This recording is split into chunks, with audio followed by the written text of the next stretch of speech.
Hello and welcome back to Pact of the GM. We are here for episode 13 now, I believe. Lucky number 13. And we are gathered as a collection of unlovable misfits who have all sworn their soul to me, the GM. Now, we are down, I believe, 2 players tonight. Double check who's actually here. Yeah, we're down 2 players tonight. Kath unfortunately can't make it again.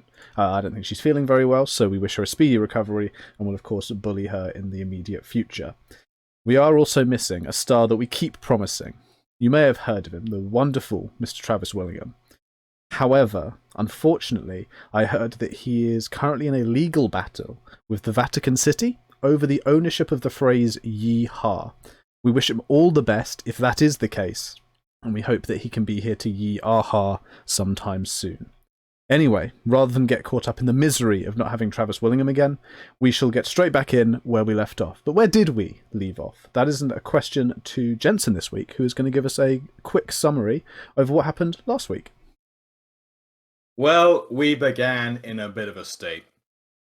In the episode before, Brandon, or Barrand, I think it was Barrand, decided it was a great idea to go in and have a little bit of a chat with the cultists we had been trailing for a while. And the cultists, let's just say, didn't get on very happily with that and decided to beat the ever-living crap out of him. So we all sprung into action. Turns out these cultists kind of strong. So I think they one-shot Brandon, they beat the crap out of Natara, and we're essentially on dire straits.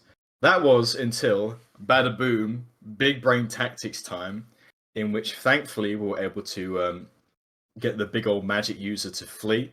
The sort of village headsman who were hunting, who went on a bit of a run, and were able to mop up essentially the remaining cultists. And thankfully, no one died, well, apart from them. And one we did actually, I think, kidnap and sort of knock unconscious or something. Either way, once we'd finished, we sort of poked our heads out. And let's just say the tavern wasn't as lively as it was before. The tavern keep was a bit pissed off because obviously we started a bit of a damaging altercation in his back room, in which we sort of promised it'll be fine. Only a few blood splatters there. There's a big old hole in the wall, but it's fine. It's fine.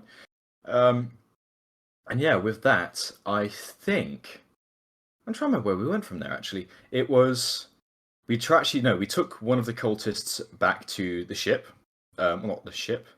You returned the cultist to a little spot you'd located kind of on the route to Yarnskull, and Durgus went off and did his own thing. Yeah, that was it. So while the majority of the team went off to essentially try and find a place to put this cultist that could give him a bit of an interrogation, a bit of a rough around, Durgus, the tracking master he was, decided to try and go after the headsman who'd run off. So cue a few very good survival rolls. He's able to track him to a guest house where he found it essentially attacked and blown up, and there's a few sort of dying people inside. But it seems the headsman hadn't stopped there, and so Durgus tracked him for an hour more, I think north or something, where he found the headsman now met up with loads of strange cultists, essentially battling what appeared to be a large boar and some very competent fighters outside this large sort of windmill, which is made out of a massive tree, which the cultists unfortunately did burn down. Now Durgus, realizing he's sort of out of his luck, turned and made his way back towards the others, who'd actually seen a number of these cultists as they were making their way back to the clearing, seen these cultists going forwards on horses, which should probably explain how the headsman was able to reach up with them. But it seems these cultists also beat the ever-living crap out of and killed the innkeeper, who we'd essentially slightly ticked off, destroying the place and obviously rummaging through it and ravaging it for, I guess, some sort of revenge. But still, Durgus did eventually return, told the others of what was going on, and I think they were sort of mid-interrogation by that time. So we roughed up the cultists a bit, who said a lot about how they were sort of like answering the dreams and doing as, they were ordered by what we assumed to be Ulcraw. We didn't really get more than that, so we did a bit of punching, did a bit of stabbing, tried our best, but we burned him come morning and decided to set off towards the, I think it was the guest house first, and didn't really find anything apart from a note saying for us to find the druids, which we assumed were the people fighting over at this big old tree windmill. So we went there next and sort of pilfered through the ash, And I think we ended with us essentially finding small little footprints leading away, implying that perhaps something had survived. So we're going to head into the forest and follow these and see what exactly we could find. Yeah, fantastic summary of pretty much everything that happened. It feels like a lot more when you think about all the talking that happened, but action-wise, we didn't take too many steps. Still, we are exactly where you said we left off. The sky is currently blotted out with this kind of dark, oily stain from the smoke rising up from the ashen remains that was this great tree that was formed into a windmill previously, though now a wreckage after the attack of the cultists that Durgus witnessed. You did indeed discover these very small footprints, tracks, leading off into the forest, and as a party you had just kind of gathered yourselves together and set yourselves up to track those footprints forwards. Anyone doing anything in particular, or should we get straight into tracking? I've just had something dawn on me actually, which I'm hoping happens, but also doesn't happen. But we're kind of gathering like a Mass Effect style party that we're going to eventually bring together for some giant fight. And depending on which strategy we go for, some may live and some may die. I just suddenly got that feeling when Jensen was doing the introduction. Anyway, that's my thoughts aside. I mean, listen, I wouldn't put you on a suicide mission now, would I? No. What are we, some kind of suicide squad? What a fantastic piece of script writing. Thank you, Will Smith. We will begin right where we left off. The party has gathered, collected your things together, and are hot on the trails of Durgus, who is leading the way into this rather virulent-looking forest, which really is only stained and marred by the fact of the destruction you've just left behind. The ground is covered in this thick bracken and long grass, broken clearly by the passage of some small kind of person pushing their way through, getting away from the destruction that was wreaked behind you.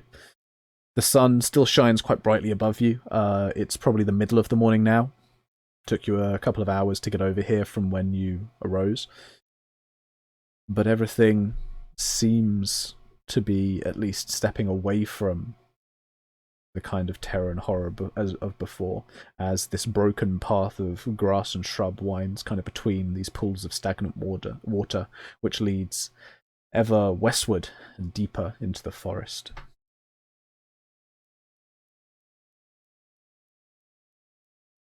Are you guys going to be on the lookout for anything in particular? Doing anything in particular, or you just really want to follow these tracks? I think Durgus is going to follow the tracks to the best of his abilities. Obviously, if it were to stop or something, he'd look up and peer around. But as he does sort of trudge along, he'd sort of peer his head backwards briefly, sort of addressing the group. Because, what do you think they're actually trying to do? You know, these cultists, summon their bloody god or something. Yeah, I get the feeling that maybe they're trying to, I don't know, sacrifice everybody to get their wishes. Right, well, though, they did drag those druids off. Well, that's if they were druids, but I don't know if they're going to turn them into more cultists or, sacrifice them because of their, magical potential or something. I don't really know how these things work. I mean, is that a thing? Brandon, I mean, is there some sort of, sacrifice magic? Brannon, you are welcome to give me an Arcana check. Additionally, I think you were trying to talk there and once again came through as just static. No, that was actually me just thinking. Oh, okay. So, did you say Arcana? Yeah, you can make an Arcana check.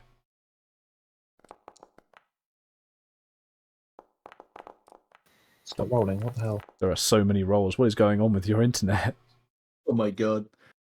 We're going to see. Got a single roll come up on mine, I'm sorry. I got 8 pairs of dice. I haven't seen them pop up yet in the public. Yeah, I don't know what's going on with your internet, Gavin. You may need a second. Yeah, I may need to jump out and back in. Would you mind rolling for me? I don't mind at all. Let's see what Brannon can get in the hands of someone who is not currently dying. There we go. 1 set of dice. A 21. A very good roll. Ooh. Brannon, Gavin, you're so good. Yeah. Brannon, you would be aware that certainly magic requires energy.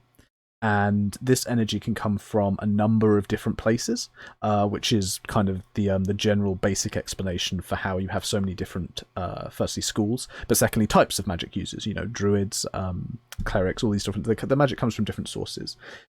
Life is a source of energy, but it's a very difficult one to tap because life is so complex, and additionally, it's inherently kind of evil and corrupting to do so. The kind of act of taking a life to fuel some kind of power just seems to bring about kind of negativity. It has this overt evil to it. I've heard of things like it, and for sure, magic could use life energy as some kind of source, but it's not very common, and it would probably need quite a lot of death to release something like a god. I mean, does it work with, the more powerful the person you kill, the stronger it is? Or are we talking they're going to have to sacrifice the entire continent? I couldn't say for sure. It could have some connection to the soul. Maybe some magic casters would be more higher, or even some people they might derive as heroes, but I couldn't say for sure. Say, we count as heroes. Possibly. But even then, would you say the combination of us would be equivalent to that of something akin to a god? Yeah, I don't know about you two, but I'm definitely very powerful. If they sacrifice me, they're going to bring all sorts of eldritch horrors. Then we'll have to make sure we don't come to that ending. Just make sure they don't touch me, okay? Well, I'm sure your little ferret friend will protect you when you get back, and, well, Pudge is quite good at that. And, well, I'm just sort of nervous. I mean, I've not really killed a god before. If it comes to it, hopefully we won't even have to do that. Yeah, I don't really fancy our chances killing some sort of demonic tentacled sea god of whatever. The way I see it, the preferential ending is we stop them before that comes about. Well, gotta catch him first. That we do, which is hopefully, why we're following this person. They may know where they've gone. But, well, he sort of reaches up and scratches the back of his neck. This Ulcraw fella has marked Baron, doesn't he? I mean, he's given him his funky arm and things. Isn't, there's a chance he's sort of using him as a bit of a, spy? I don't have any other marking as to say. It seems like the anchor's brought on by being over-emotional, shall we say. If I'm honest, I'm not even sure if that's the case. If it could do that, I feel like that wouldn't it have chosen someone that actually believes? I mean, it's not really like we're being friendly to it. I mean, we're trying to kill his buds, kill his servants and things. Oh, exactly. Which is why choosing. I mean, all that happened is Baron touch a rock or a figure, as I remember, and I don't think that would immediately, make him a spy. I don't know. I mean, it's just he may be seeing through his eyes or something. I don't know how these things work. I imagine if he was trying to use me for the gain of the cultists, I wouldn't still possess the same power fighting against them. Also, I think if that was the case, maybe Argo might have known we were coming. Granted, that didn't go as well as we wanted, but he did not know we were there. Well, Yeah, we exactly. know- And then and also, if we were just sleeping and stuff, the old Smalsy over here would just come over with his great big axe and just chop off our heads. Surely not saying- that's Well, so he's controlled by him, just that he's got his tabs. And we know about the cultists, this Ulcraw fella speaks to them through dreams and stuff. Maybe the cultists just haven't slept a lot recently. Well, if it's concerning you, when we come across some form of mystic who could perform such a ritual, I can see if someone can have a look around my head. I don't feel too much different. I mean, it might not cause any harm, but at the same time, I don't think there's anything to benefit from suspecting you if we have no proof. I mean, if you're so distressed about it, Captain. I can always go check him to see if he's got a screw loose. I mean, I'm not worried about him, just the thing cast on him. Let's try something out. And he sort of stops for a second as he goes sort of shift around and make his way over towards Baron. Just squat down for a second, like to my eye level. Yeah, and Baron would kind of kneel down, staring at Durgus in the eyes. And he sort of puffs up his chest and sort of puts his hands on his hips. He goes, crawls a big old bloody goblin crotch in his mum's fat. And he just seems to wait a moment. And a few more moments. Well, he's not struck me down just yet. I haven't felt the need to either, so... We should be fine then. And with that, he quite jolly breaks the stance and begins moving back towards the front of the group and marching off. Yeah, Geronimo's going to keep an eye out using his vision, I guess, to look for any sort of like movement in the bushes that might be small, that kind of similar to those tracks. Yeah, I think... sorry. Oh, so yeah, of course. Anyone else up to anything in particular? I shall assume you're all kind of on lookout unless you specify otherwise. Yeah, I was going to say Baron would kind of let Durgus follow the tracks for the most part, kind of providing a bit of an elevated view compared to Geronimo, I suppose. Elevator view. Wow, that's heightest. Okay, Yeah, so if you guys are mainly focused on helping Durgus track, then Durgus, you can give me a survival check with advantage. Hell yeah. What? That's a 15. 15 is not bad. So the track's fairly easy to follow, and in fact they continue on, as I mentioned, westward, deeper into the forest. As you travel on, the light kind of dancing over your skin as the branches above kind of shift and move in the wind. Eventually you come to a standing stone. Its faces appear heavily worn and smoothed by eons that have just passed. The only symbol that seems to be recognizable appears to be the kind of lower edge on the corner of one of the faces, and it seems to be in the shape of a kind of screaming, vaguely humanoid head with great tusks. Could anyone who has proficiency give me a nature check, and I will check Natara for us. Oh, yeah! She doesn't have nature. Does Baron actually Oh, have no! 11. You have proficiency in nature? Yeah, You must have a terrible wisdom. it's intellect. Well, intelligence. Oh, it's sorry. intelligence, it's Yeah, not wisdom, of nature is course. I it got is. a -1 intelligence. Yes, but damn, it I makes thought- sense story-wise. No, absolutely. I just always thought, I keep forgetting it's not wisdom. An 11 will still do you. There are a few symbols that occur kind of regularly in more tribal, naturally connected communities. This symbol in particular is often connected to guardians and protectors, and particularly in places that are considered maybe holy or special or of note. These symbols demarcate where areas should be guarded or have protections that are put in place. And is that kind of like in a more natural sense? So not like clerics and stuff. It'd be more...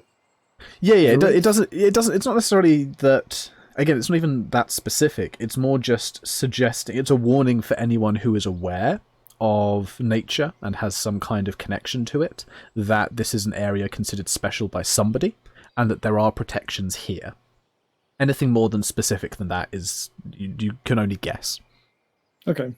Well, seeing that symbol, Baron would likely look around to the rest of the group, maybe kind of holding a hand out so no one would walk off ahead. But just to make you all aware that you see this one here, and he'd point towards the symbol of that screaming face. It seems, from what I recall at least, that this area is protected. I suppose you could call it sacred ground.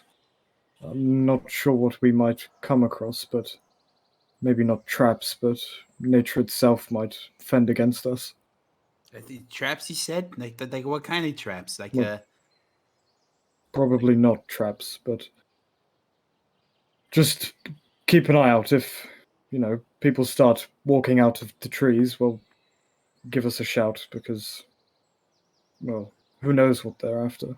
Geronimo's going to look for traps.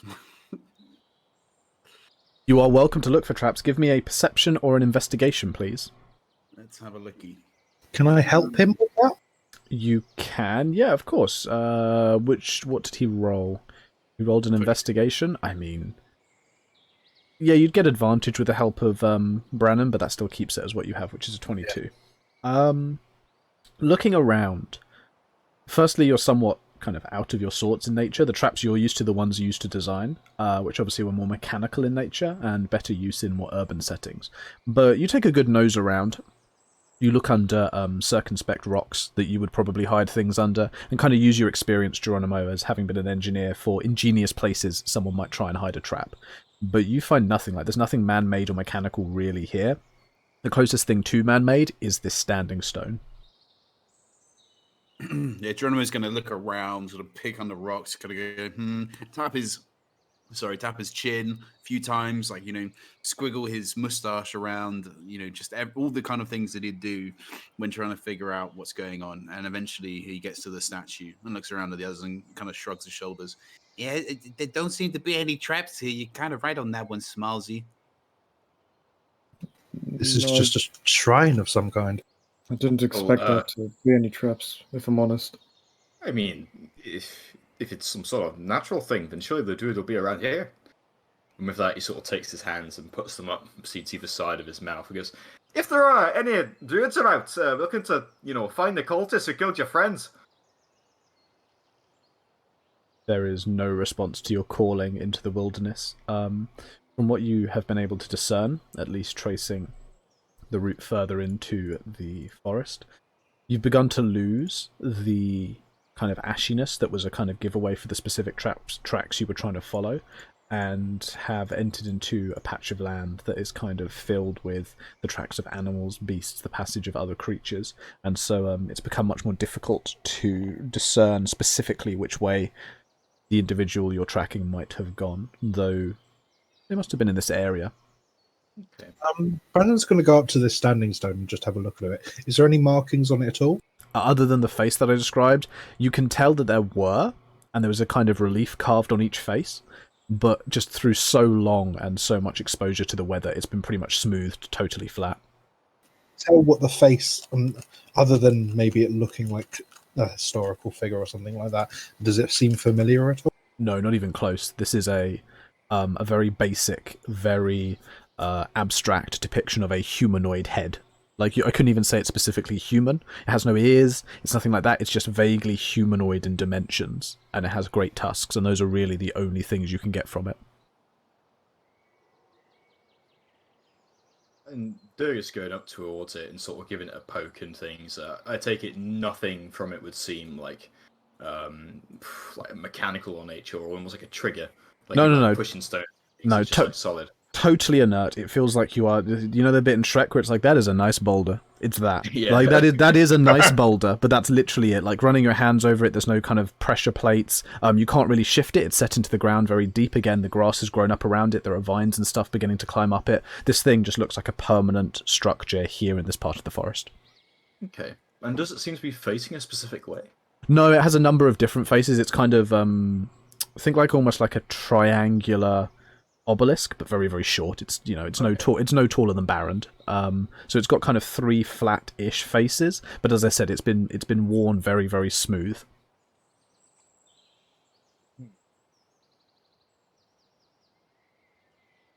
So, do the tracks end here, or what? Well, I mean, with all the animals about, it's gotten a bit hard.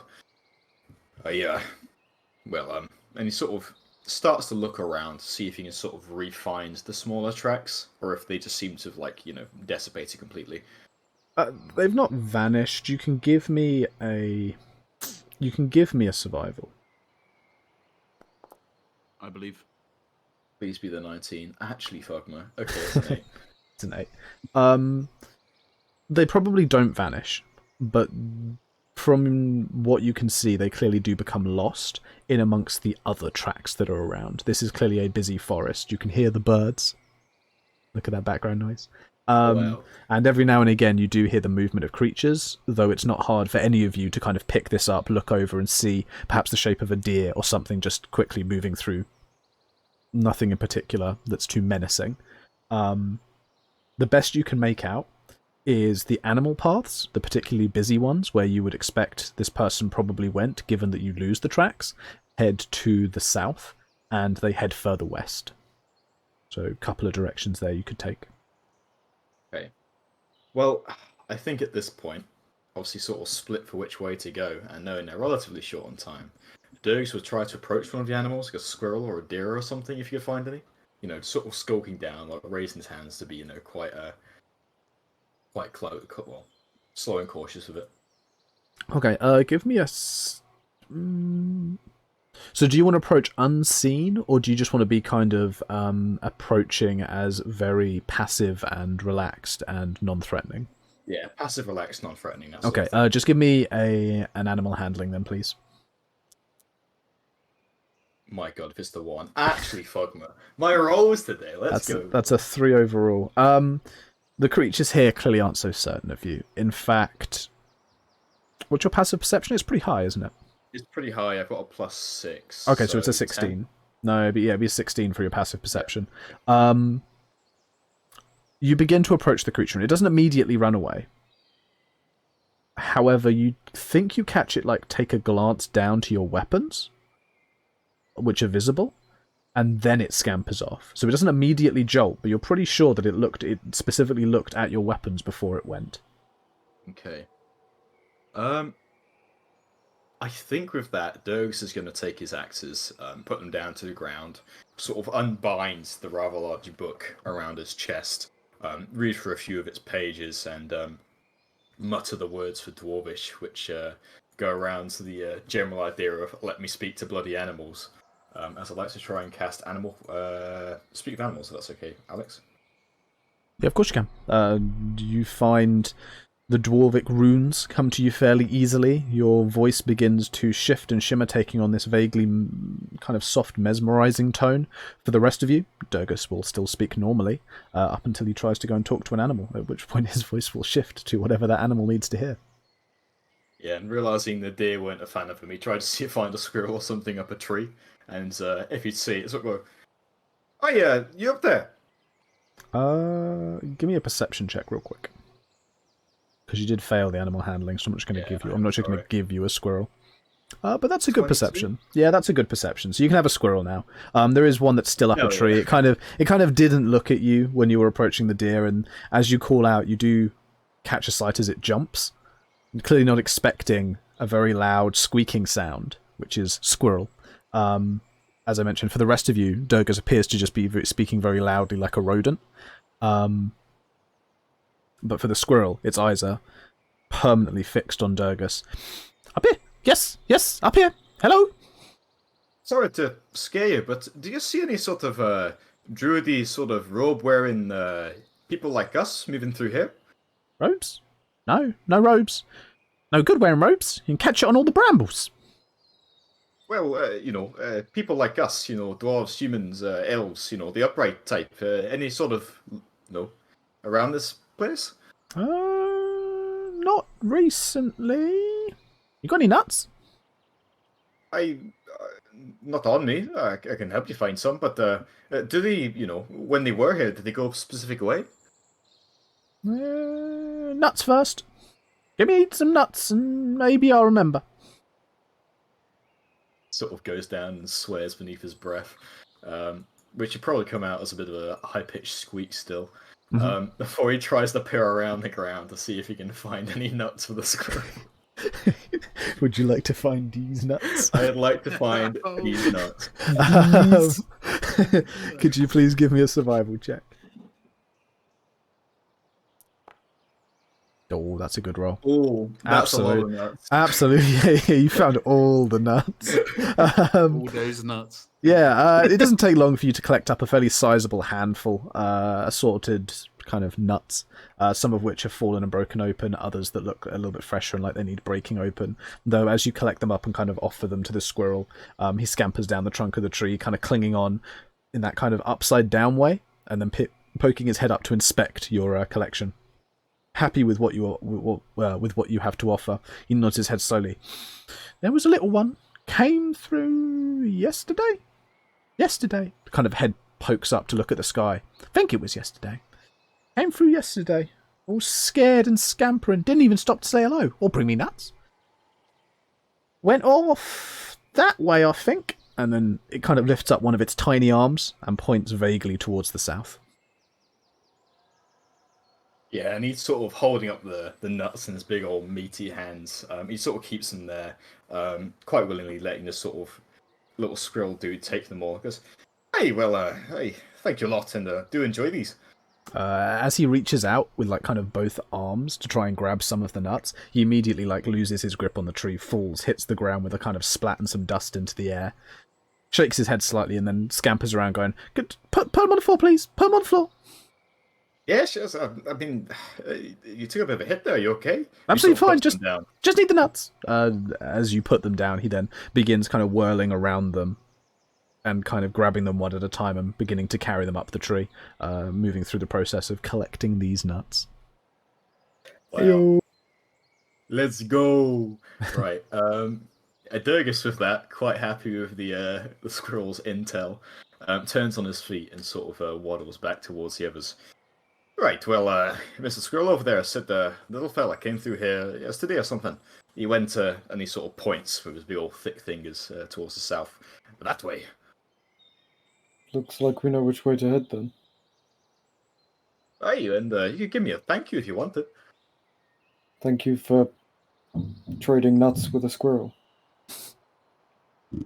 I can make a pun here, but I won't. Following this kind of animal trail south, climbing over a few mounds and rises in the mud, and passing through yet more large boughs of trees, you continue southwards. Following this trail, it quickly grows a little bit wider, forming into an actual mud kind of walking path. Clearly somewhere that other bipedal creatures often travel through, at least often enough for the grass not to grow back so thickly. The trail leads from north, which is where you're coming, down southwards, before hitting an intersection that runs east to west. At this intersection, there lies this large, flat, moss-covered slab of stone. It sits kind of awkwardly in the middle of the T-junction, almost as if it used to have something standing on it. In fact, as you look closely, you can see 4 kind of circular patches where the moss hasn't grown.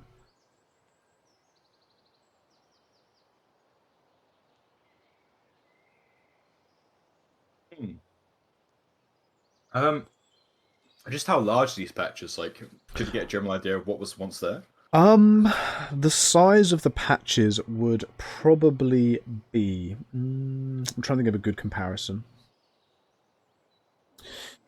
It's probably actually, if you hold up your hand and kind of spread it out splayed, it's about that size. It's not like it's not handprint shaped. It is round. Yeah. It is roundish, but about that kind of size, kind of rough circle, maybe ovally.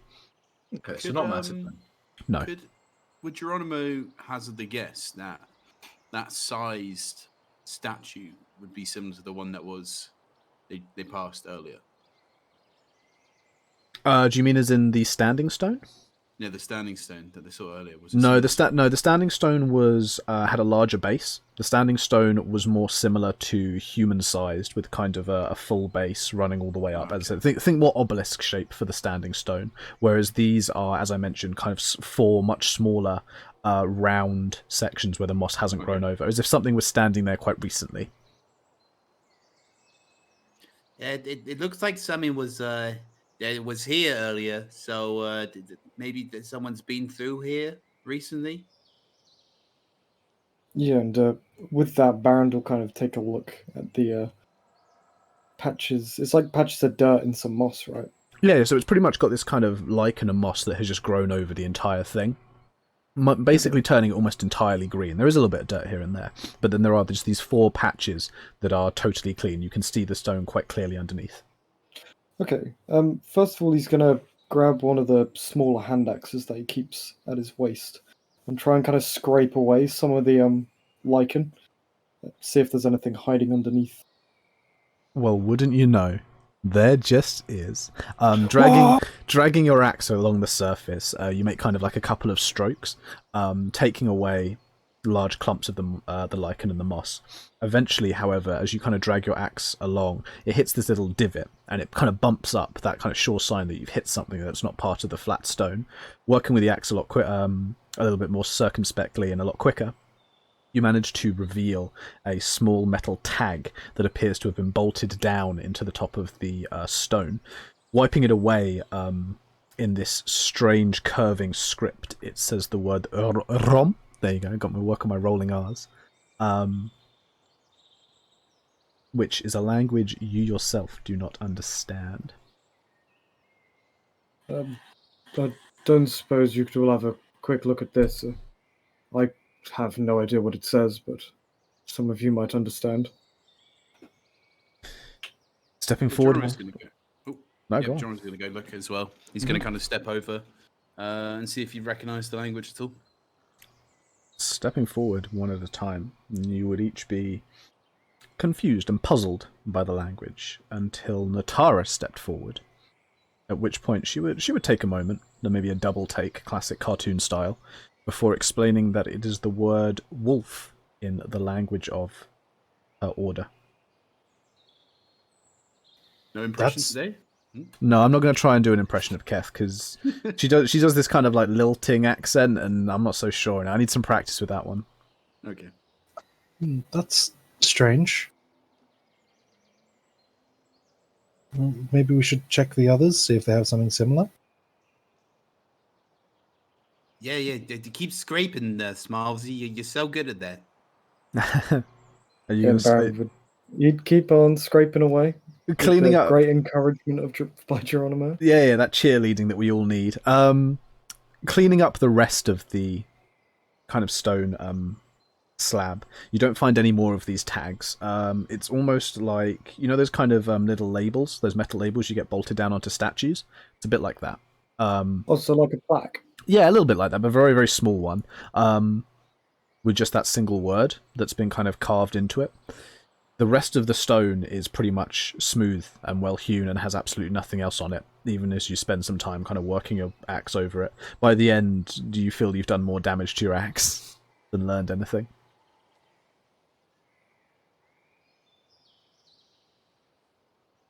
Well, there doesn't seem to be anything else.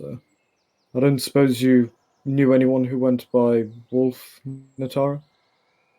Natara shakes her head. Nobody specifically by that name. They didn't really take titles like that. They kind of tried to have more normal names most of the time.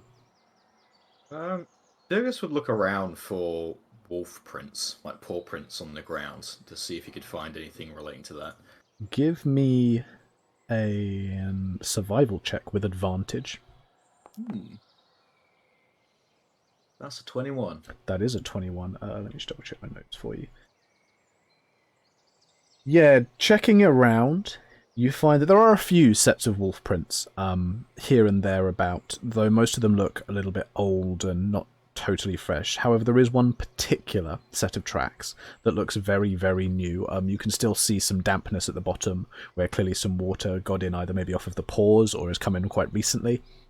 But this particularly fresh set of tracks seems to head off towards the east. You really think this is the most survival as a skill has ever seen any use in any D&D ever? Right. Yeah, and with that, Durgus perks his head up. Well, we've got a few tracks around here, but the most fresh ones lead that way. I'd say we follow that one then. Aye, unless, wolf actually means anything else, sort of a double meaning, he says towards Natara. She shakes her head. No real double meanings. Wolf is in. Big thing that goes grrr and looks like an angry dog. Cool.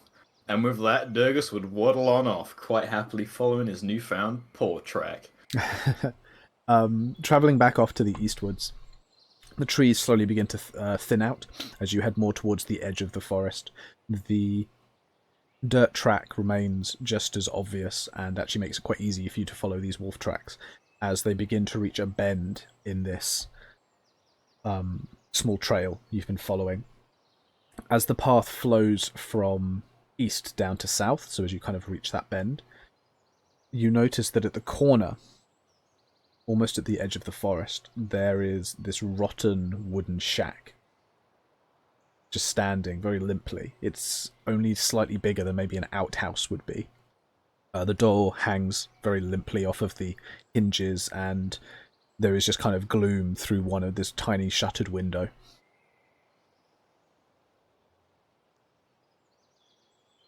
Well, it's the first thing we've seen properly. I mean, some sort of sign of human life, or humanoid life.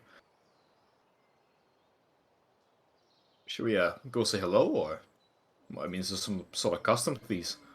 Well, doing things. I suppose we should just have a look, though.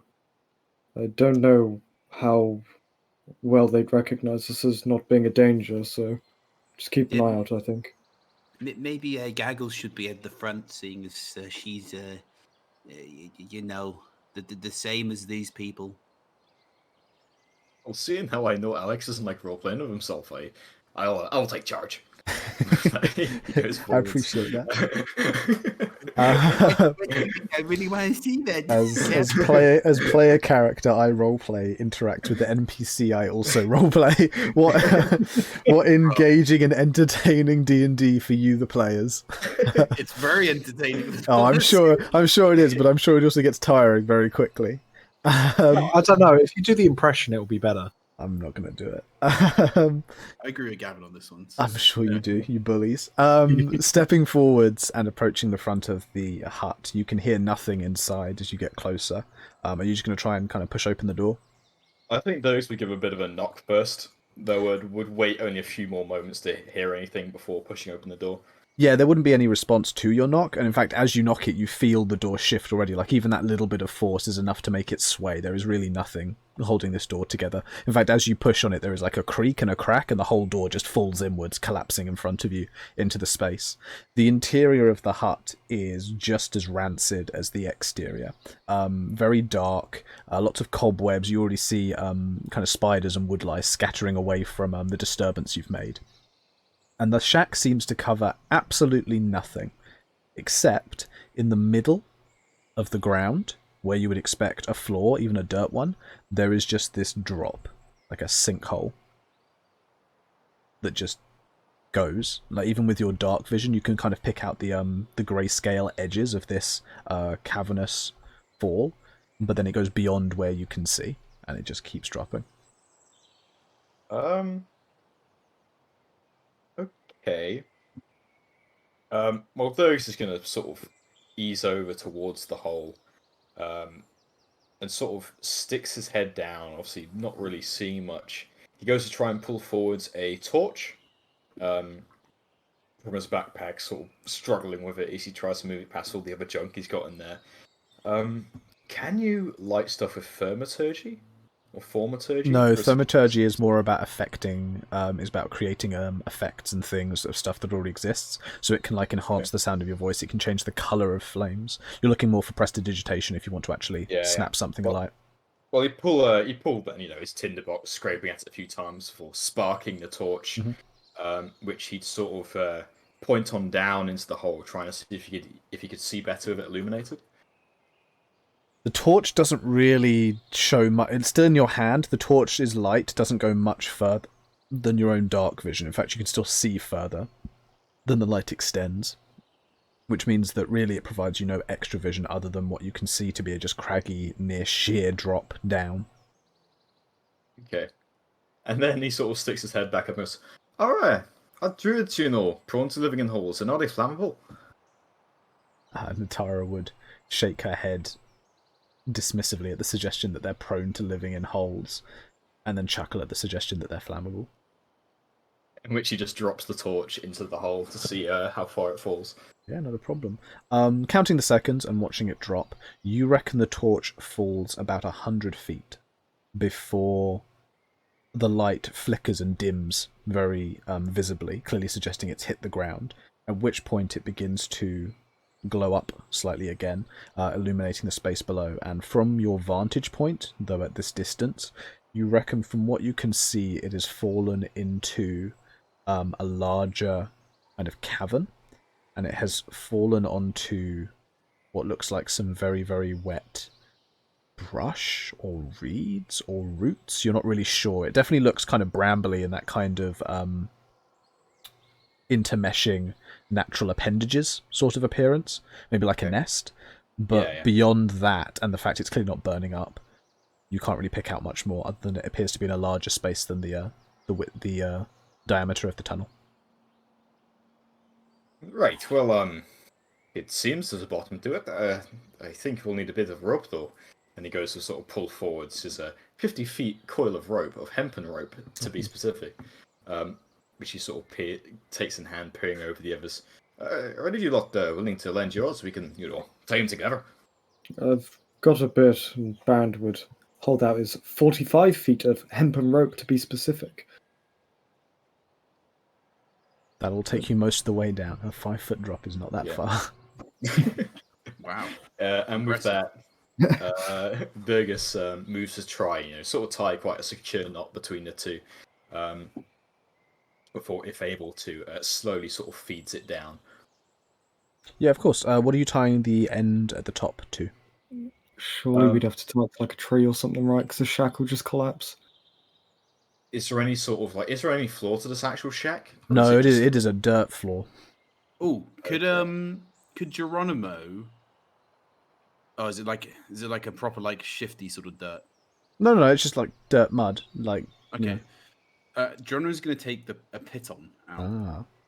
Piton out, and he is going to with his, I imagine, woodcarver's tools. Oh no, he's got a hammer. Never mind, I've got a hammer.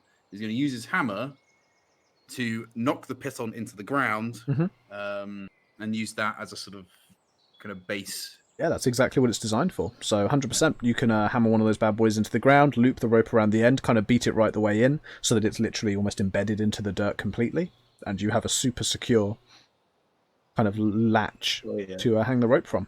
He's going to sort of pat his hands after doing the job and going, gnomish ingenuity at its finest. Aye, well, I think it'll be fine to go down now. Is it big enough for you two? He says, sort of gesturing towards Baron and Brannon now. Does it seem big enough, or is it going to be a pretty tight squeeze? No, it shouldn't be too tight a squeeze, even for your thick shoulders. This thing looks to be about 8 to 9 feet kind of in diameter, so plenty of space either side of you. Wide. Yeah, it's one wide hole. Hey, that's a big hole. Hey, a big old hole, man. Yeah, dude. What could be at the bottom? Well, you're going to find out. That torch. Yeah. Yeah. You found the torch cavern. Yeah, with that, I think Barrand would immediately, without even trying to kind of check if he was too big for the hole or not, would just try and make his way down, noticing very quickly that he is small enough to kind of shimmy his way down the rope. Yeah, of course. You're going first. Could you... Actually, you don't need to give me a check. You've got the rope and everything. You're all good. Climbing down takes a little bit of time. It takes you perhaps 30 seconds to a minute. Not exerting yourself overly. As you get closer to the torch, you begin to pick out more and more details of what you're climbing down towards. And as mentioned before, it definitely appears to be some kind of brambly, viney, kind of rooty nest sort of area.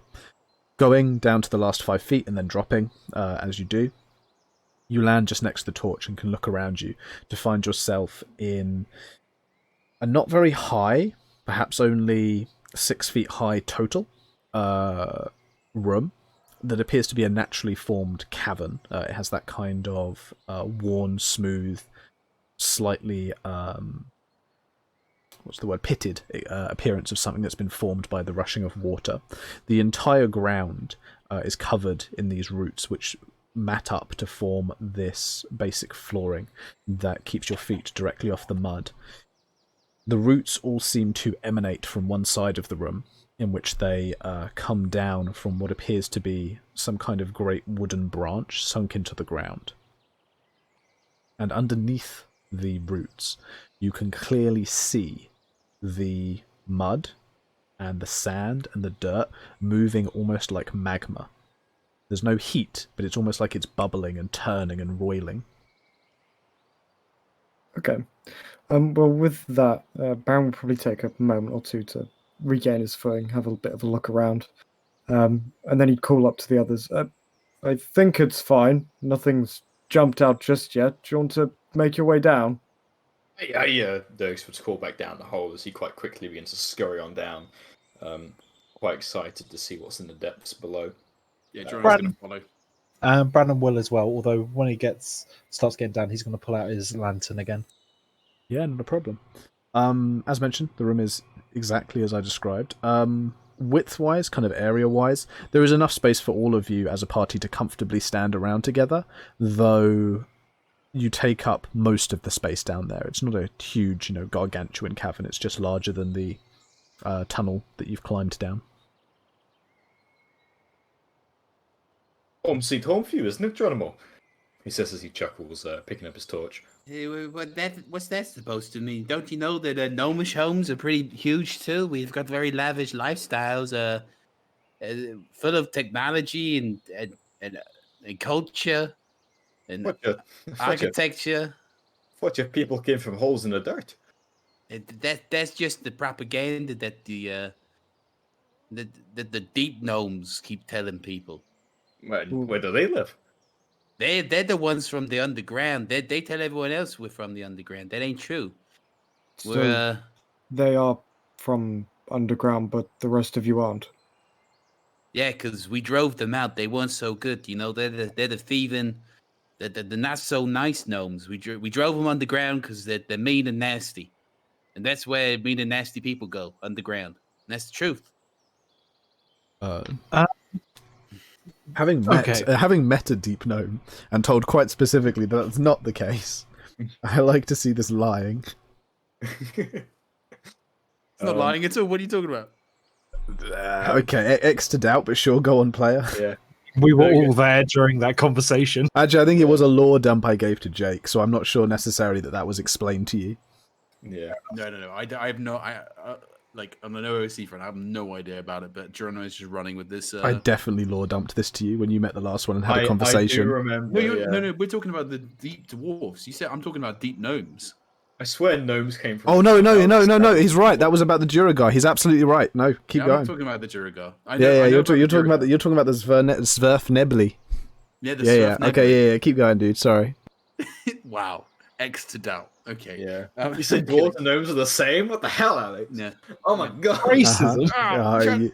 You got me. Quickly, players. Focus on the game, not on my error. We're just going to brush over the fact Geronimo just said that they basically expelled a population, but it's fine. No, you can go back to that. Have some fun with that. They were mean and nasty. Anyway. So you put them in the ground.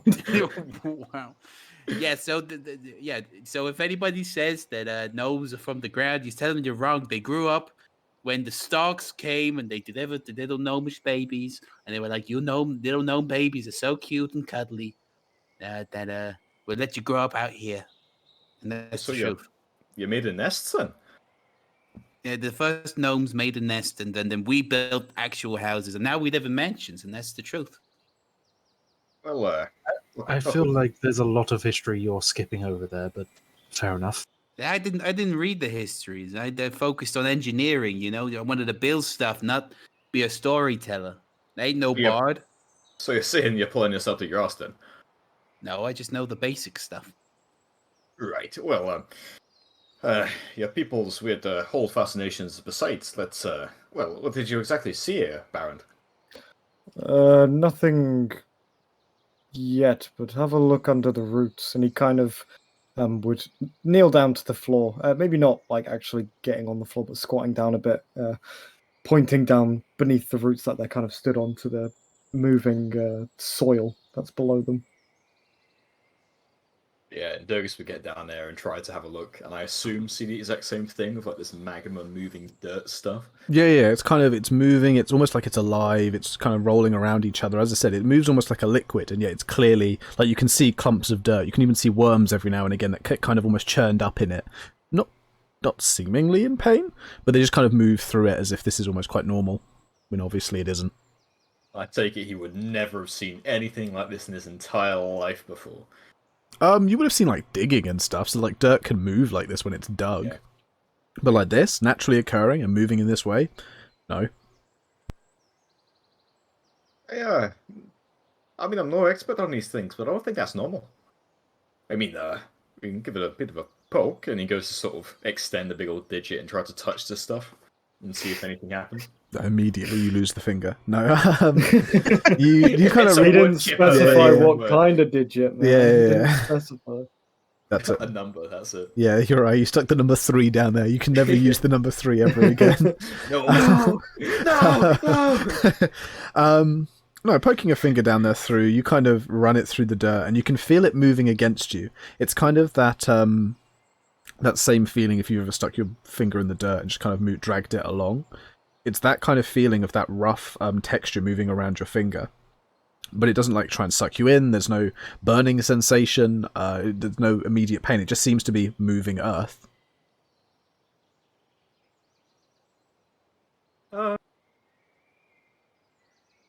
Okay.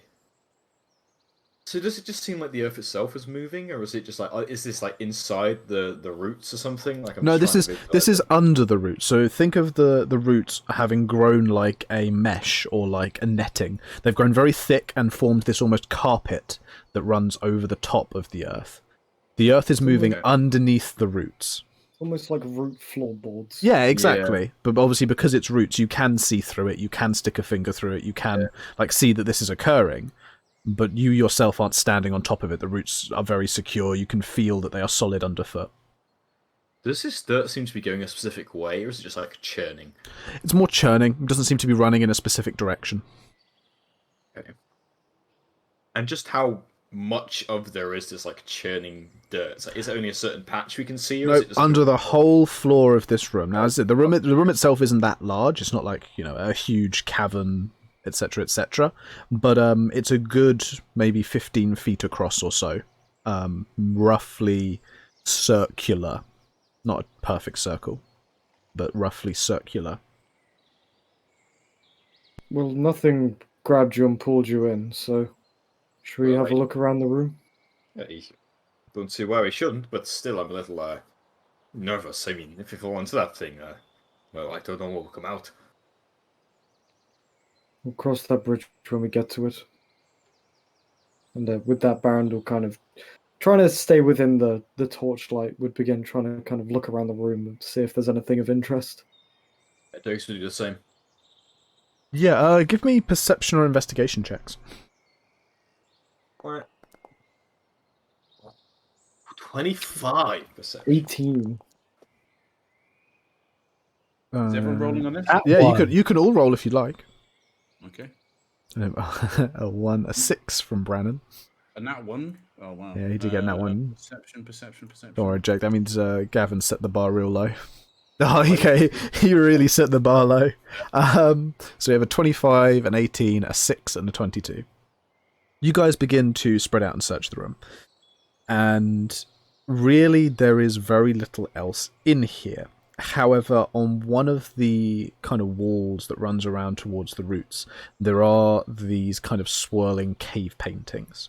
They appear to have been done using a hand or fingers. You can kind of see the patches and the marks where the finger slipped, and you can kind of pick out the slippery fingerprint impression. The painting itself is very abstract and, again, very, very basic, but it appears to depict some kind of swirling energy being held aloft by, again, a humanoid figure. In the next still, that figure is like almost throwing the energy. In the next still, there is a tree beginning to sprout. And then in the final still, from the bottom of the tree, this swirling energy appears to be passing into the ground.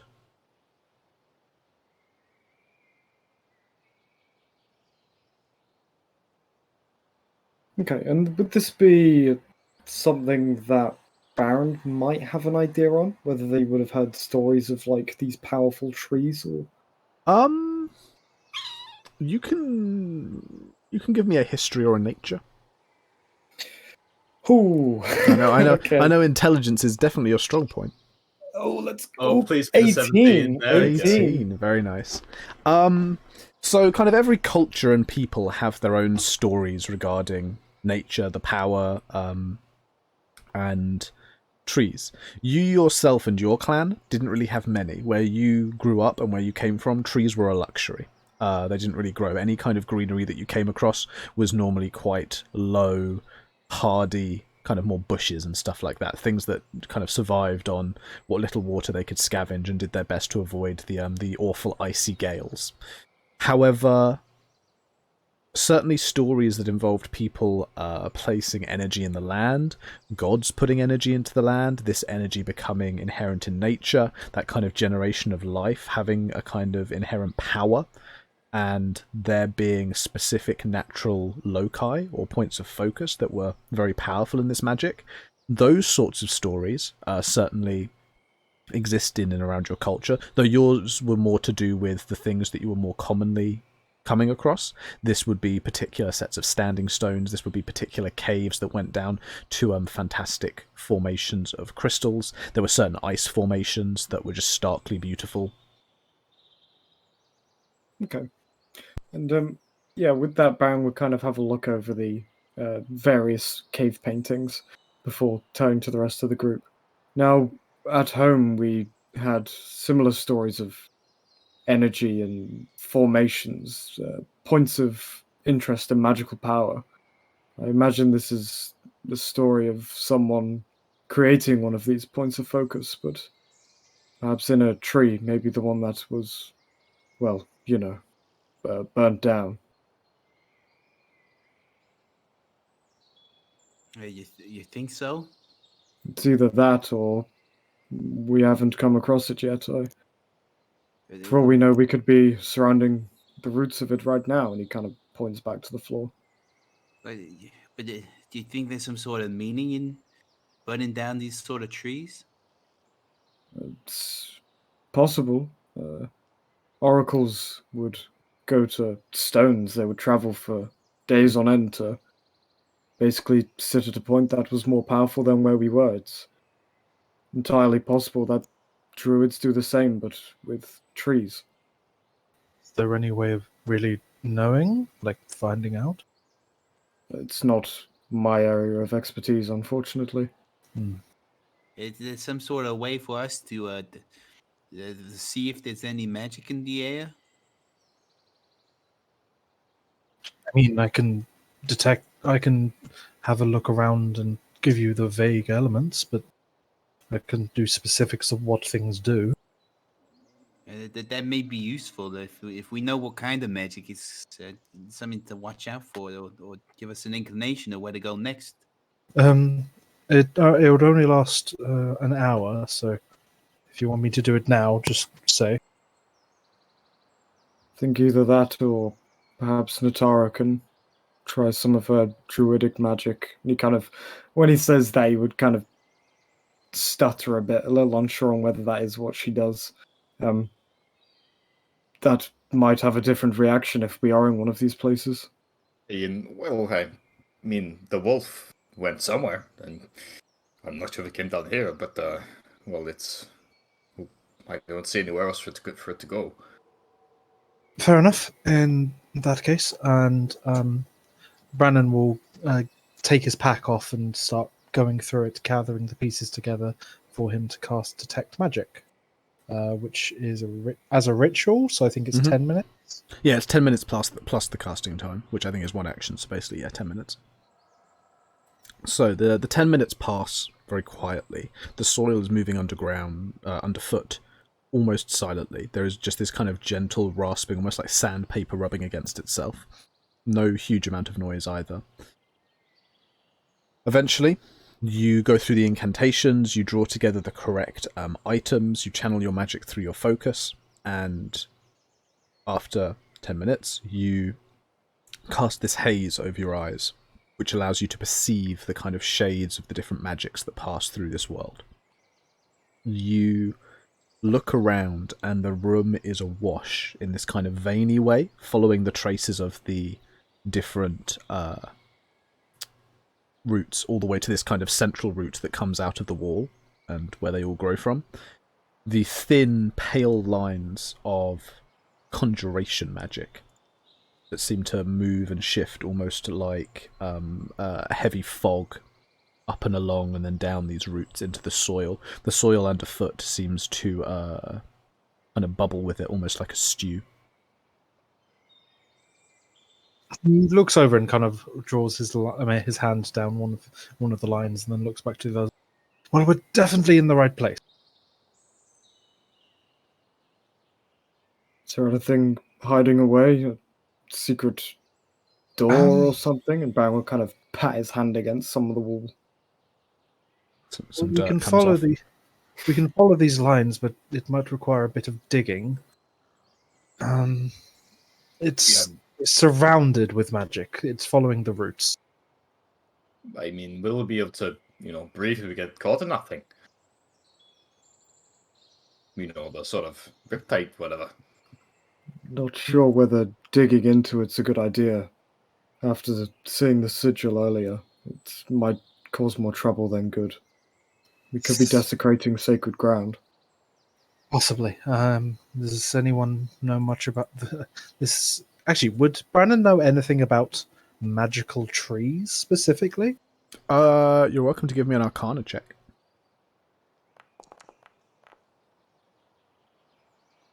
12? For a 12. Trees have been used in magic before. There are certain ingredients that grow naturally. A lot of components come from trees. And they themselves, because they are so ancient, because they grow over such a period of time, they can be used as these kind of great focus points or anchor points for magic because of those facts. But other than that, you didn't really specifically study magical flora. No.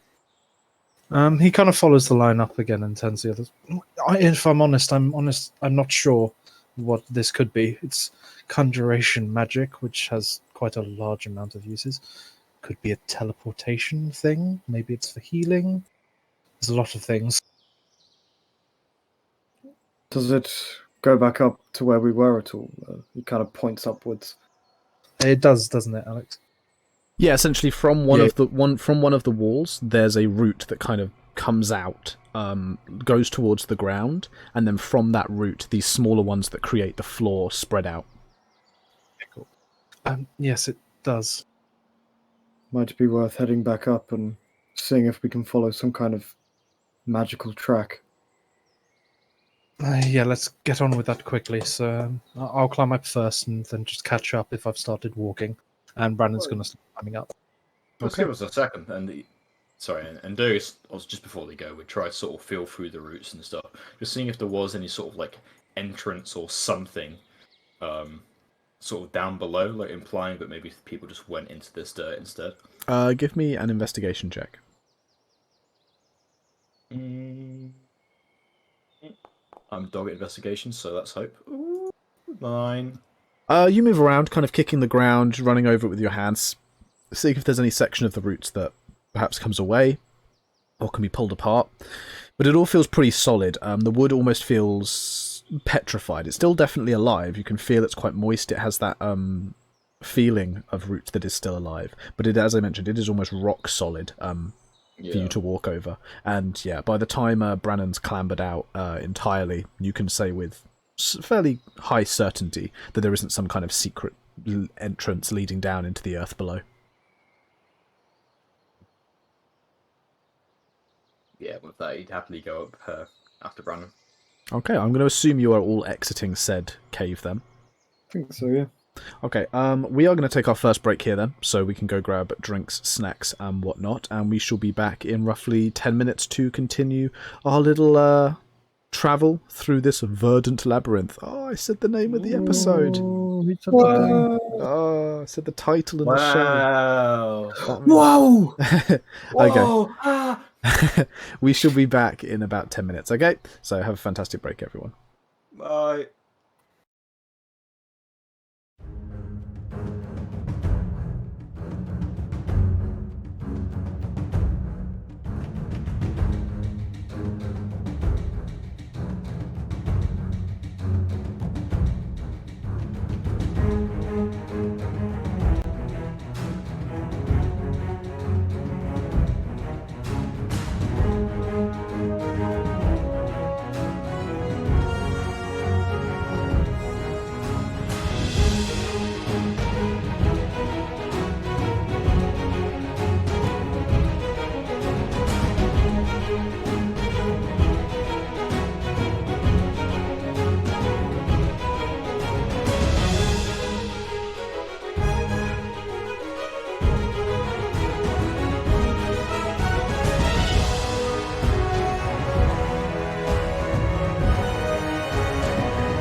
Hello and welcome back. We had our break. We are missing a player. Jake has vanished, probably eaten by the void. But we shall carry on without him because we're brave, brave souls. And we had just left off with a little bit of a spelunking down into a small cave at the bottom of a rather disgusting looking shack. But the players have clambered their way out, are back on this kind of curving bend in the forest track they've been following, and are ready to continue, I assume, their delve into the woods. Yes. Mm-hmm. Okay, so where are you off to now? How are you just going to follow the track? Are you doing anything else? I've still got detect magic up. Is there anything, now that we're back up, is there anything obvious that I can see? Not really. This far up, detect magic is stopped by pretty much anything. So, no, nothing particularly stands out as being magical. There's certainly no kind of ley lines from roots or anything.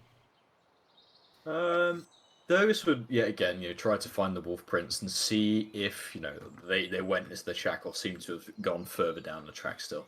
They seem to continue on down this track a little ways further, okay. But as you look at them, you notice that they move over into thicker undergrowth, and at which point you begin to lose them. They definitely go further down the track, but not forever.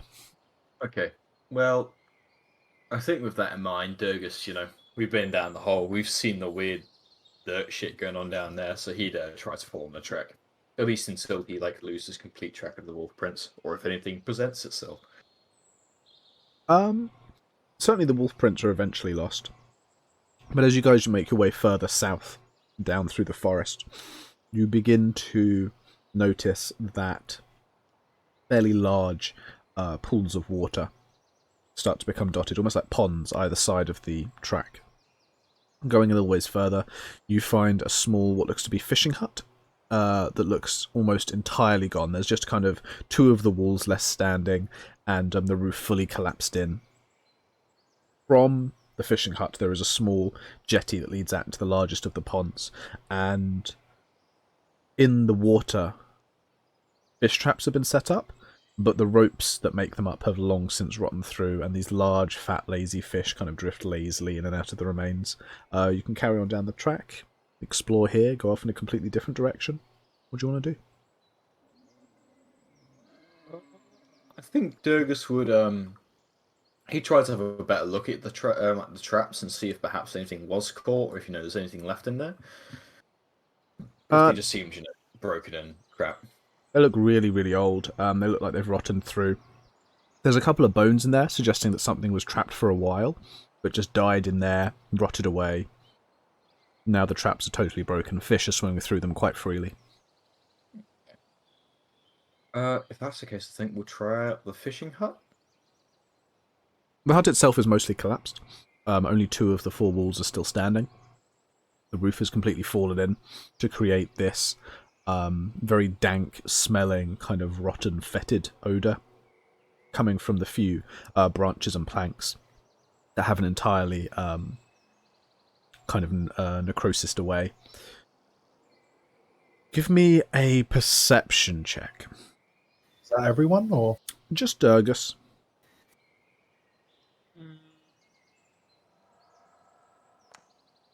That is a 17. 17's pretty good. Checking around the hut, you do notice that in some of the collapsed kind of wood and rubble, some of the stuff has been dug away, creating this little alcove. And in that alcove, there is a kind of disturbance, roughly in the shape of someone who might have been lying in the fetal position. It seems someone may have used here quite recently to kind of curl up and take a nap or a sleep. Ooh. I think having discovered this, Durgus would sort of root round a bit to see if he could find anything else which was left, but if not, he'd turn back towards the others. No, nothing else seemingly left.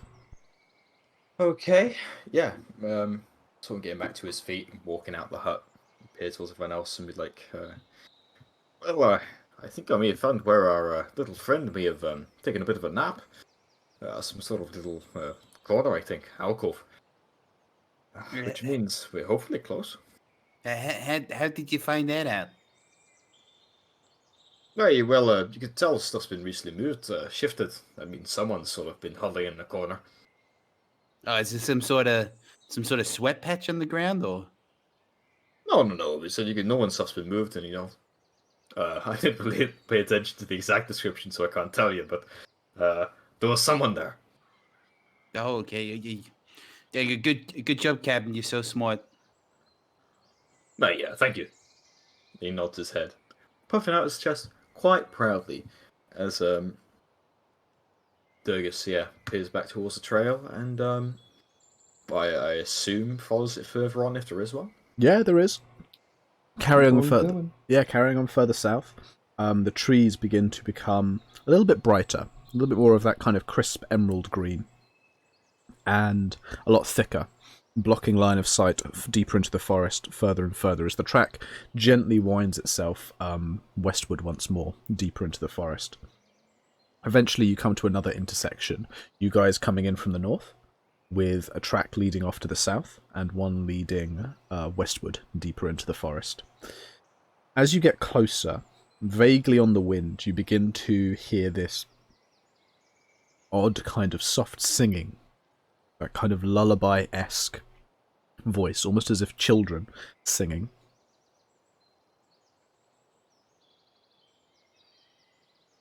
Yeah, and hearing the singing, Baron would peer round to the rest of the group. I'm not the only one hearing that, am I? Yeah, No, you're sounds like not. some sort of singing. Maybe we're just nearby someone's home or something. Well, they said the fellow who came this way was quite small, so I wouldn't be surprised if it was a child of sorts. Might be worth having a look before we progress further away. If not, they might have more information on people who've passed through recently.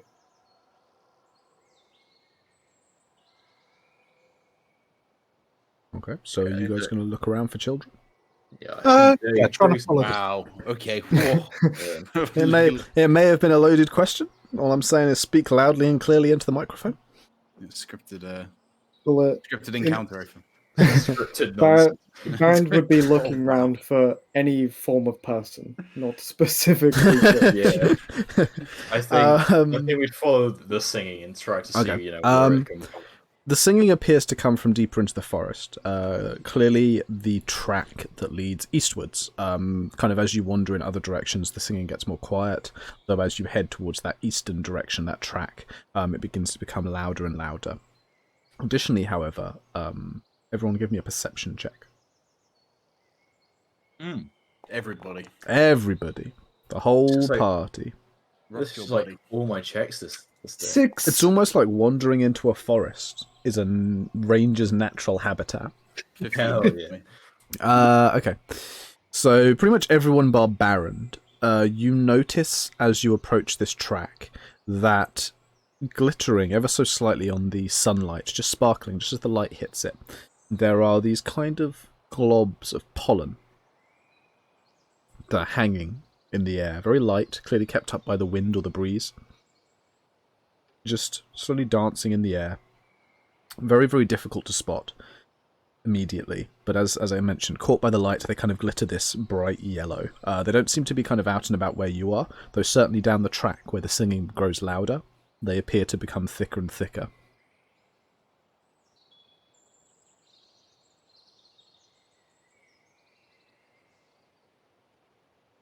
Is it just me, or is it getting louder?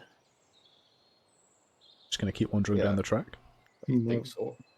I hadn't realised. Sorry, I did zone out for a bit, but these like pollen things, are they like a naturals? Are literally just like big old tufts of the stuff? It's not big old tufts of the stuff. It's like kind of little spores, a bit large enough for you to spot, and they kind of glitter slightly in the sunlight, but small enough that Baron missed it. Oh, okay. Well, and what exactly sort of like season is it? Is this like spring? Like, is the sort of thing Right now you're in around that? right now you're in springtime, so pollen is starting to become expected. You know, you're not quite in hay fever season, but you're getting close to it. Can't wait. Yeah, Durgus sort of just like squints towards the pollen. Obviously, some sign of nature, sort of expected. nothing to mention. We can continue forwards towards the little the singing. Okay, if you guys are going to carry on, then everyone give me a Constitution saving throw. Okay. I don't know why I didn't expect this, for fuck's sake. Right. 9. 9 is definitely a Constitution saving throw. 15. 15. Are we all rolling one? or Yeah, is it every just- single person. You're all I Is it didn't hear any. magical? It's not magical, no. Natural. Come on, +4. Ooh. 23. 23. 21. Okay, this is all round a solid set of rolls of Constitution saving throws. So we've got a 9 for Brannon, a 15 for Durgus, a 23 for Barrand, and a 21 for Geronimo. For all of you bar Brannon, the walk begins to become a little bit strange. There is this kind of leadenness that begins to seep into your limbs. You start to get a bit tired. You start to get a bit lethargic. You kind of think, oh, is it the end of the day already? You look up in the sky. The sun hasn't even reached its crescendo yet. It's not even noon. But you've got this kind of dull desire to fall asleep. You manage to overcome it, though. Brannon, you have a little bit more trouble with it. You really start to feel it sap at your energy. It's almost like you've been out in the sun all day already, and you have that tired, summertime, hard-working feeling where you just want to go home, settle down, have a cold one with the boys, and chill out. For that, I need you to take a level of exhaustion. Ooh. As That's not nice. as you continue on down the track. As you do so, however, make sure I just keep up, because I have a big old map that you're moving on. As you continue on further into the forest, you begin to find that the path starts to become interspersed with small patches of actual cut stone and pebbles that have been set to create a proper pathway. You've clearly hit upon some either ancient or just very old road that leads through the forest. It's interspersed with sections where the stone has clearly been worn away or just knocked away over time, but this was obviously once a well-used track. Eventually you come to another intersection. This one appears to be made up of a number of sturdy kind of worked stone. It arches over these streams of water in these kind of small bridges, and they appear to lead north, south, and back the way you came.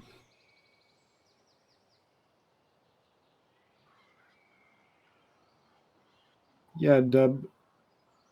Can we still hear the singing is still there. It's almost like it's traveling on the wind. It's that kind of like as the breeze comes past, you can hear these songs. It reminds you of kind of songs you might have sung in your own childhood, but the words are almost indiscernible. It's that kind of sensation that it's on the tip of your tongue or it's just on the edge of your memory. It's there, but not quite there. Okay. In that case, Baron would probably take a few steps either way, trying to see if it becomes clearer in either of them, or maybe if there seems to be other lines of defense, I suppose, and trying to stop travelers. Give me a perception check.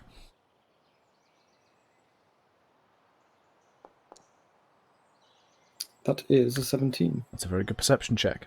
It's subtle. Very subtle. You almost miss it, and you're a seasoned hunter. But as you step towards the northern bridge and take a moment, the voices are ever so slightly clearer.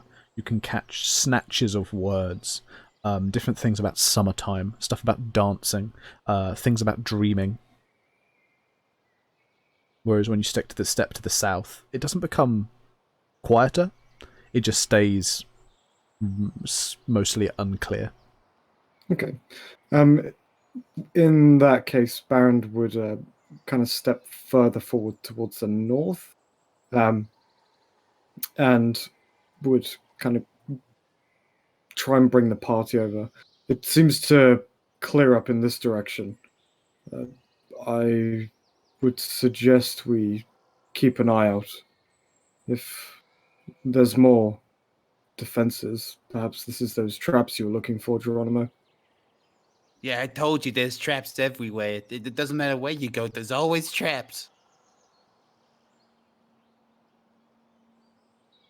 With a compelling explanation like that, are you guys heading northwards?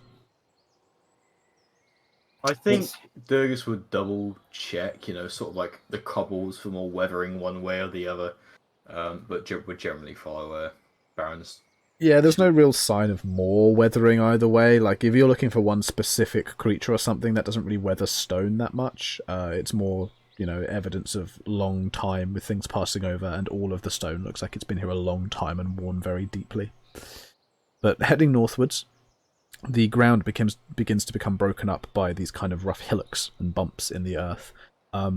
There continues to be kind of more and more stone that you can spot between some of the trees, sections of wall that have mostly collapsed here and there, areas that were once perhaps arches that might have held statues that, again, long ago since been abandoned and left to be taken back over by nature.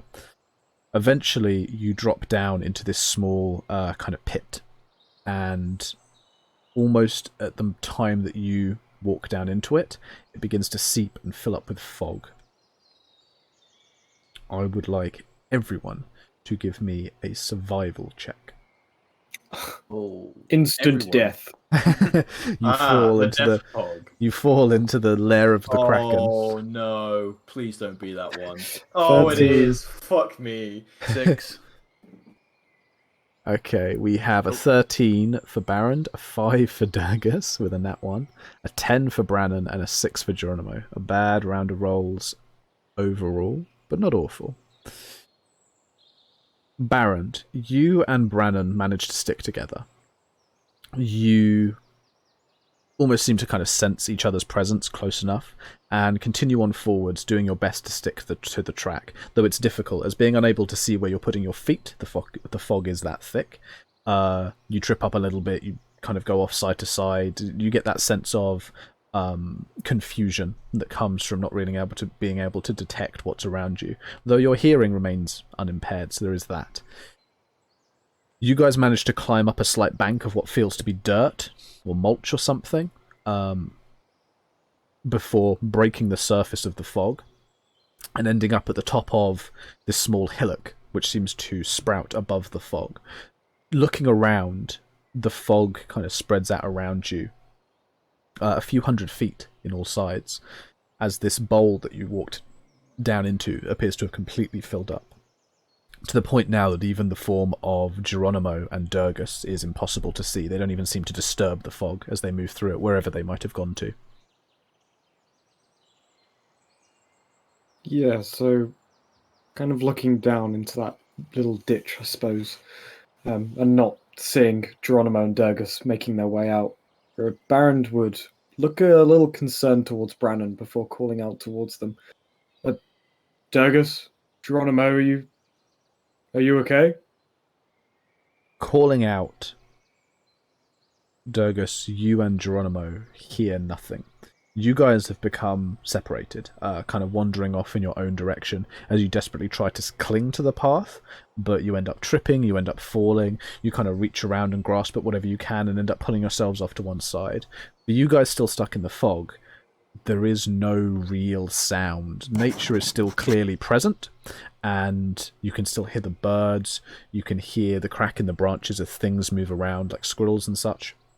But for the most part, any other sound beyond that is muffled, almost like you're underwater. There's this faint kind of buzzing, this warbling, as if someone or something is trying to say something or trying to make you hear, but you can't quite hear it. What do either of you want or would like to try? That is Durgus and Geronimo. I think Durgus is going to try and light another torch.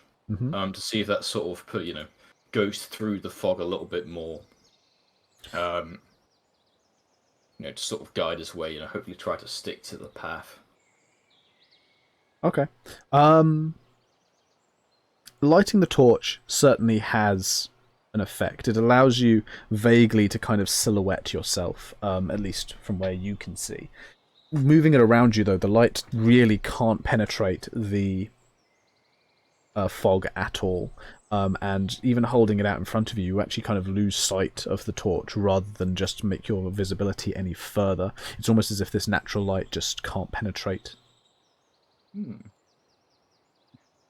And are they still is he still like technically on the path, or is he like completely straight off it now? You have no idea. Underfoot, it feels there are like sections that are kind of stony and hard, which is like how the path was, but also there's sections that are grassy, and that's probably not a good sign, but at the same time, the path was never regular all the way through. You're really at that point of impossibility of not knowing. Okay. And I think at this point, it's time for Plan B. Durgus, realizing he's kind of lost, and wants to recoup with the others, reaches into his backpack, sort of rummaging around for a while, until he pulls forwards old trusty bagpipes. And, okay. you know, not he can't find his friends, but he hopes they have ears. He hears this strange muffling, but he knows the power of these almighty organs. And so he starts to blow into it, playing a, you know what, I'm gonna roll performance check and see how... Yeah, we'll see how good this is. Oh. It's an 11. Okay, an 11. An Yeah, 11. yeah, it's just a relatively well put together sort of, you imagine a bit of a tavern drinking tune. It's quite major key, quite happy. Okay. Takes a second to get a little bit of air into your lungs, and then you begin to play. You begin to play the loudest tavern drinking tune you think you know. And you feel this, at first, strange suppression, as if an invisible hand is trying to put a lid over you or put a bowl over you to try and contain your noise, to contain what you're doing. But as you continue to play and the volume continues to build, you clearly seem to surpass whatever kind of magical barrier was put in place to try and contain noise. For Brannon and Barrand, you guys have kind of been calling out for them, and for the last 30 seconds, a minute or so, there's been no reply. Then off to one side, about maybe 40 feet away, you suddenly watch as the fog kind of pulses, moves as if something is trying to work against it, and then puffs up in this kind of cloud of smog. As from that point, you just hear this racket that you recognize as being a passable tavern drinking song played on a pair of bagpipes. Just blares from this point in the fog. Yeah, and seeing this fog disperse, Baron would kind of wipe his hand across his face in a bit of disappointment. He's playing those again. Well, at least we know where he is. And how far away would you say Durga seems to be from where they are? That's about 40 feet. Okay. In that case, assuming that they gathered up their rope from the shack earlier, We can assume that. Baron would kind of grab the spool of rope in hand and try and toss over one of the ends towards it. Yeah, absolutely, totally possible. And Durgus, for you, the rope would kind of, you wouldn't see it coming, but suddenly there would be this kind of like swishing and then whipping sound as the rope lands in front of you in the dirt, just kind of hitting the ground, having just appeared from somewhere out of the fog. Yeah, and I think with that, Durgus, still playing his bagpipe, sort of tries almost like tightrope walk along it. I'm actually you need two hands to play bagpipes, obviously just using it as a guide. As he tries to make his way out. Totally possible. No check needed. You certainly can follow the kind of the feel of the rope underfoot as you continue to play the bagpipes, appearing from the mist like some unholy Scottish visage for Brannon and Barrand. To go take us back in time slightly though, because Jake was AFK for a second. Geronimo, you also had become lost in this fog, having been separated from the others and not really sure where you've stumbled off to. Before any of that kind of occurs, and as this kind of strange, muffled kind of warble comes into your ear, as if, as I mentioned to the others, there's some noise somewhere, but it's almost like you're underwater. What do you want to try and do? Geronimo would definitely like waddle on for a bit, not really realizing that he was lost until he suddenly realized he was very alone. When he realizes he's very alone, he kind of calls out. It's kind of like, "Yeah, thank you, Captain. Hatsy, Spalsy, Goggles, where are you? Where'd you go?" There is no reply from the mist. All right. Seeing there's no reply and he's in the middle of nowhere, Geronimo is going to tap his head and try and think with his brain. what he is going to do is he's going to instruct Tank. No, actually, no, this is what he's going to do. Using Tank as gun, he's going to attempt to fire up a shot into the air. Okay. Okay, so to keep us in line with everything else that's happened, Durgus, you've managed to follow the rope. You're kind of beginning to appear out of the fog. You can see Baron and Brandon ahead of you, standing atop this kind of odd grassy hillock. As you kind of just stop blowing those bagpipes, accepting that you've kind of found at least your friends, if perhaps not safety, all of you hear this suddenly like booming cacophonous rocket as from somewhere in the mist, just about 30 feet, kind of the other side of the mound from where Durgus was, there is just this blast of bright energy that just shoots straight up into the sky. It fires out like a flare and then kind of sparkles almost like Team Rocket blasting off as just the shot vanishes and then there's silence again. And there's the other one, and Baron's gonna spool up the rope once again, trying to toss it over to where he believes Geronimo's going to be this time. Give me a flip a coin, just a D2. Okay. Roll D2. Yeah, it'll flip a coin for us. 2. A 2. Geronimo, you wait maybe 10 seconds after Tank has fired. You get into that point where you think, oh, maybe I need to fire another shot. And then from out of the smoke, this rope comes and whips you across the face. Like, it just catches you right in the cheek. It's almost like you were just, yeah, totally unlucky, but bam. Straight into the side of your head, this rope gets you. He says the rope like slaps him in the face and goes, "Oh, hey, there's a rope. Don't worry, we're safe, Tank." He's going to grab onto the rope and yank it to kind of signal that he's ready to be pulled. Yeah, and as soon as Baron would feel like a tug the other end, he would immediately start kind of reeling the rope back in like he's just caught a fish. Yeah, I was going to say. As he does so, and because of Geronimo's strength, Geronimo's going to be whipped off his feet. And as he approaches, he'd be flat on his back, being like dragged. Okay. Sure. You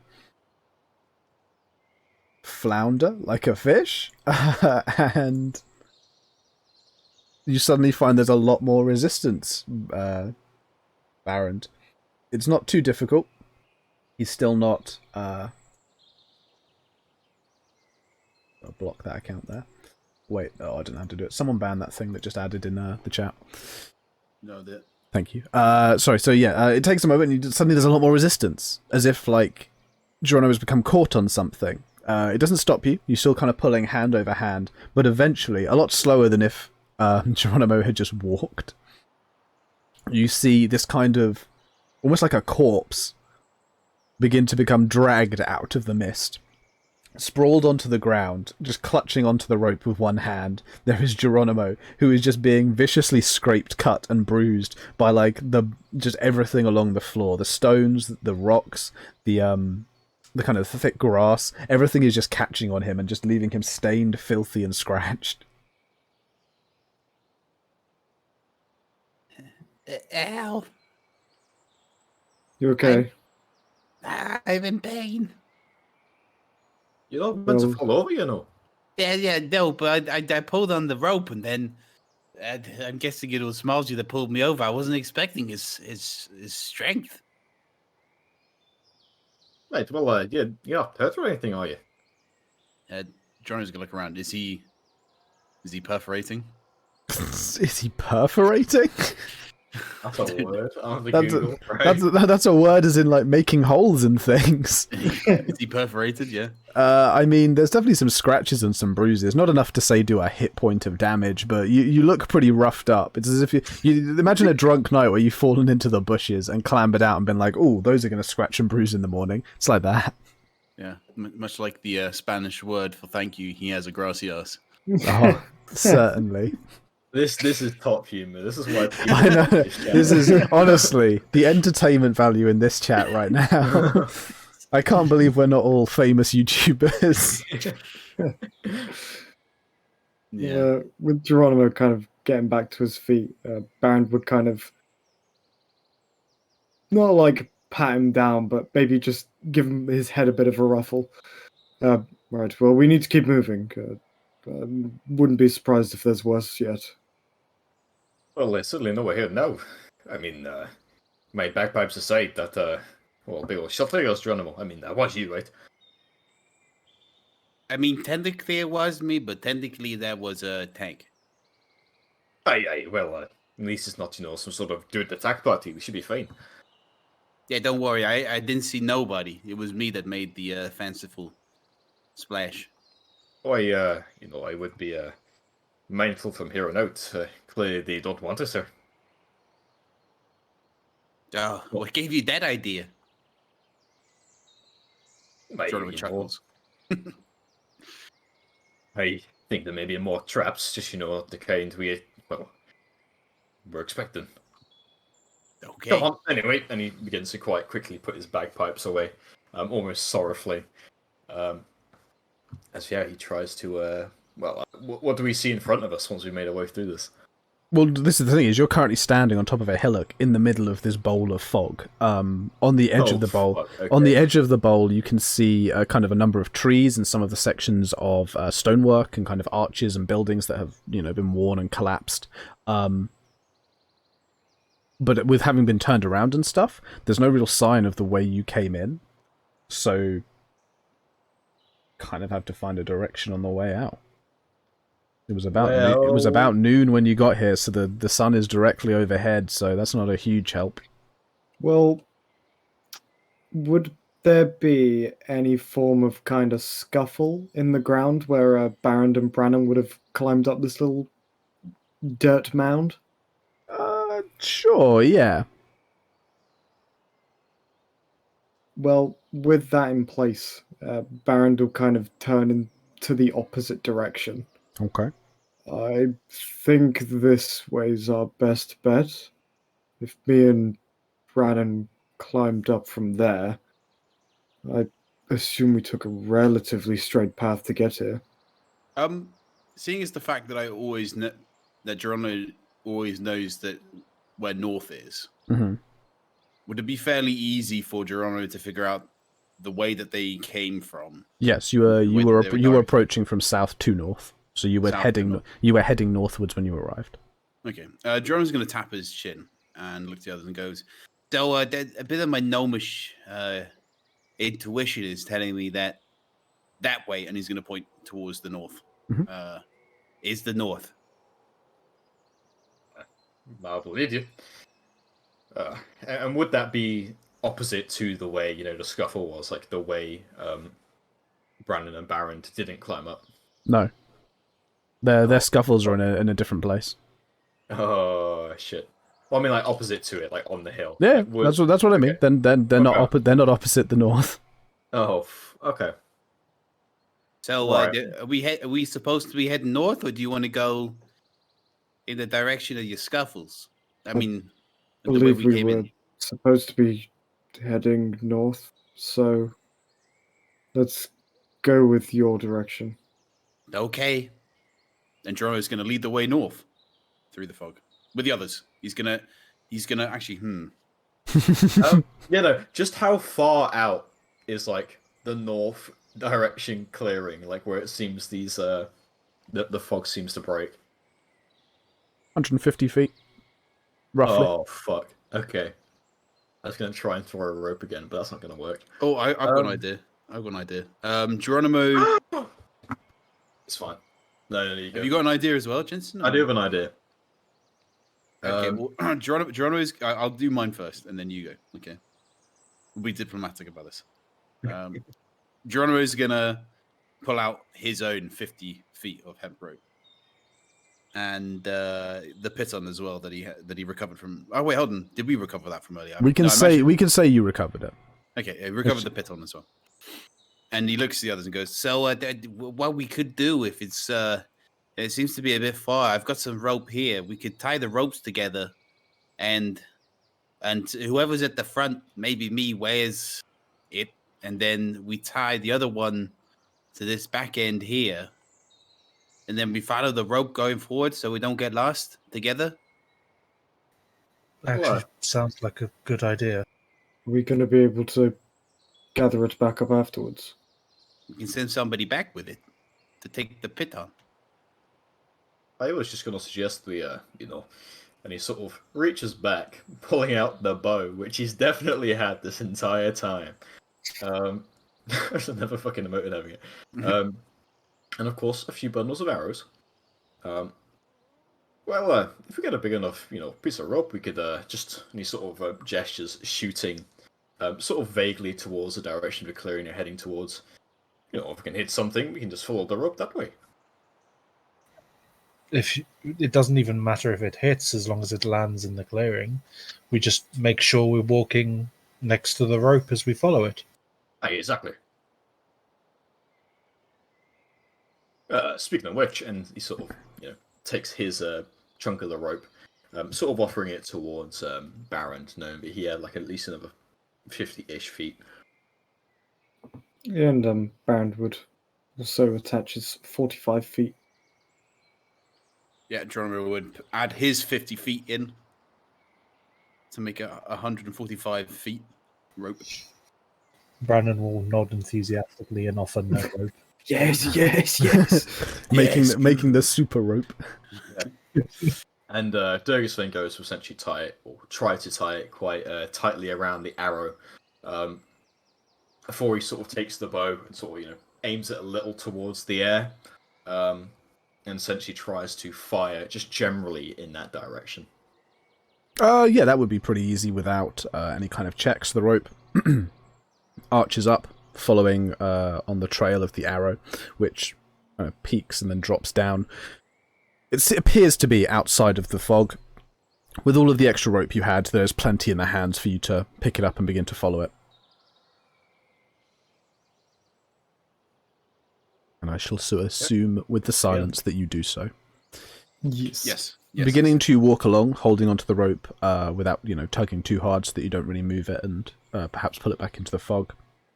You begin to make your way through, and there is immediately that kind of sense of loss of sense, and that is immediately that kind of confusion at trying to figure out where you are. But the rope keeps you on course. You can feel the pressure on the rope from the people in front of you and behind you, which gives you that reassurance that you seem to all be on the right track. Everything is going swimmingly and fantastic, and that doesn't change until about a minute and a half into you guys walking.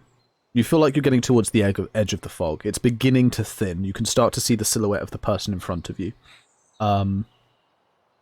You feel the rope begin to move in your hands, as if something ahead of you is pulling the rope inwards. It's very slow. It's not like whipping it through your hands super quickly that you'll lose it, but definitely the rope, like as you're holding onto it, is moving forwards with you. You're not just passing along it.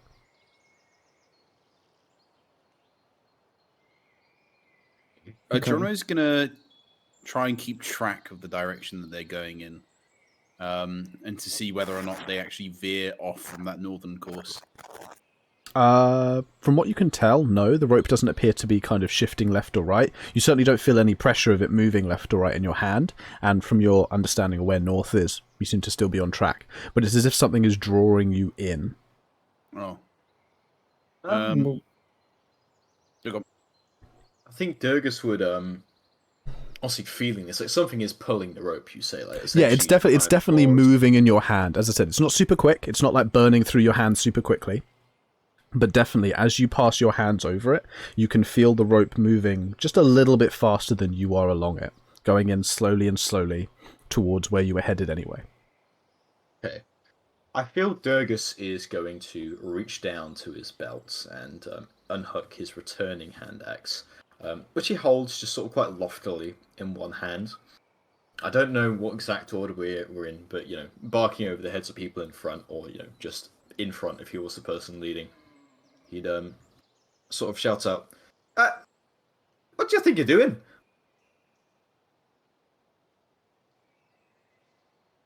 there is no response to your call. The rope just continues to move at the same speed it was before. Captain, I don't think, this don't feel no right. The rope is moving through my hand. I feel the same.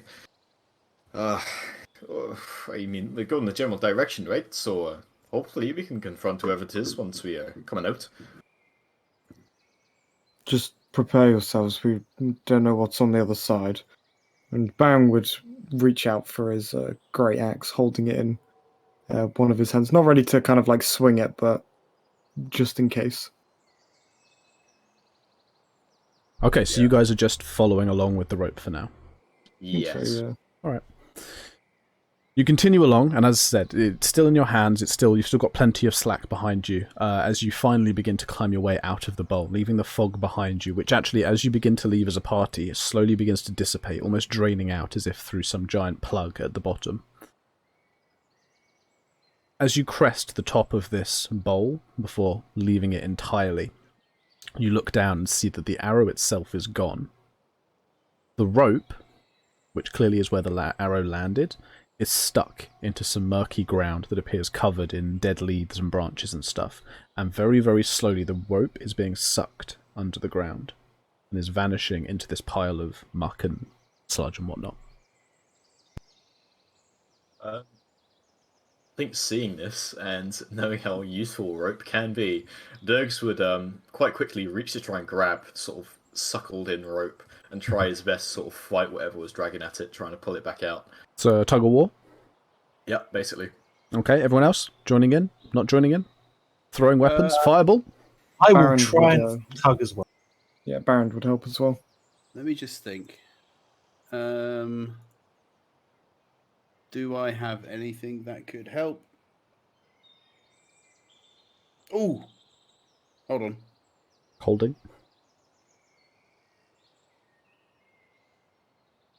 What's the 60? How far away is the end, do you think? What do you mean by the end? Is in the point that it's vanishing, or how much rope is under there? Yes, the point that it's vanishing. From where you are, it's about 15 feet in front of you. Okay, Geronimo is going to cast Fairy Fire. Just about 15 to 20 feet ahead. Yeah, in that space in front of you. Yeah. Okay. Everyone who's not Geronimo, give me athletics checks. And Geronimo, feel free to spend the spell slot. Remember, mine is at disadvantage. Yes, yours is at disadvantage. 15. 23. 5. Okay. I didn't make a saving throw, this thing. Okay. You guys begin to put up a fight with the rope, and you hit a kind of stalemate. You lose a couple more feet as the rope continues to go in, but it's slowing down. And by the time all three of you really throw your backs into it, you manage to get to this point where kind of you can't pull any out, but you can keep the rope from being dragged further in. As the fairy fire is cast, the area in front of you becomes illuminated with this strange pink magic which Geronimo almost seems to blow out of his hands, at first like a powder. It then spreads out and begins to catch light and illuminate in this bright pink light that begins to circle and outline a lot of the stuff that's down there. Mostly it picks out the bracken and the shrubbery and the branches and things. However, you notice something moving, long and spindly, almost like these arms. It seems to surround these invisible appendages, which almost seem to peel up out of the ground and seem to be trying to pull on the rope. Right now, however, they've stopped moving as they seem trapped in this struggle against you guys.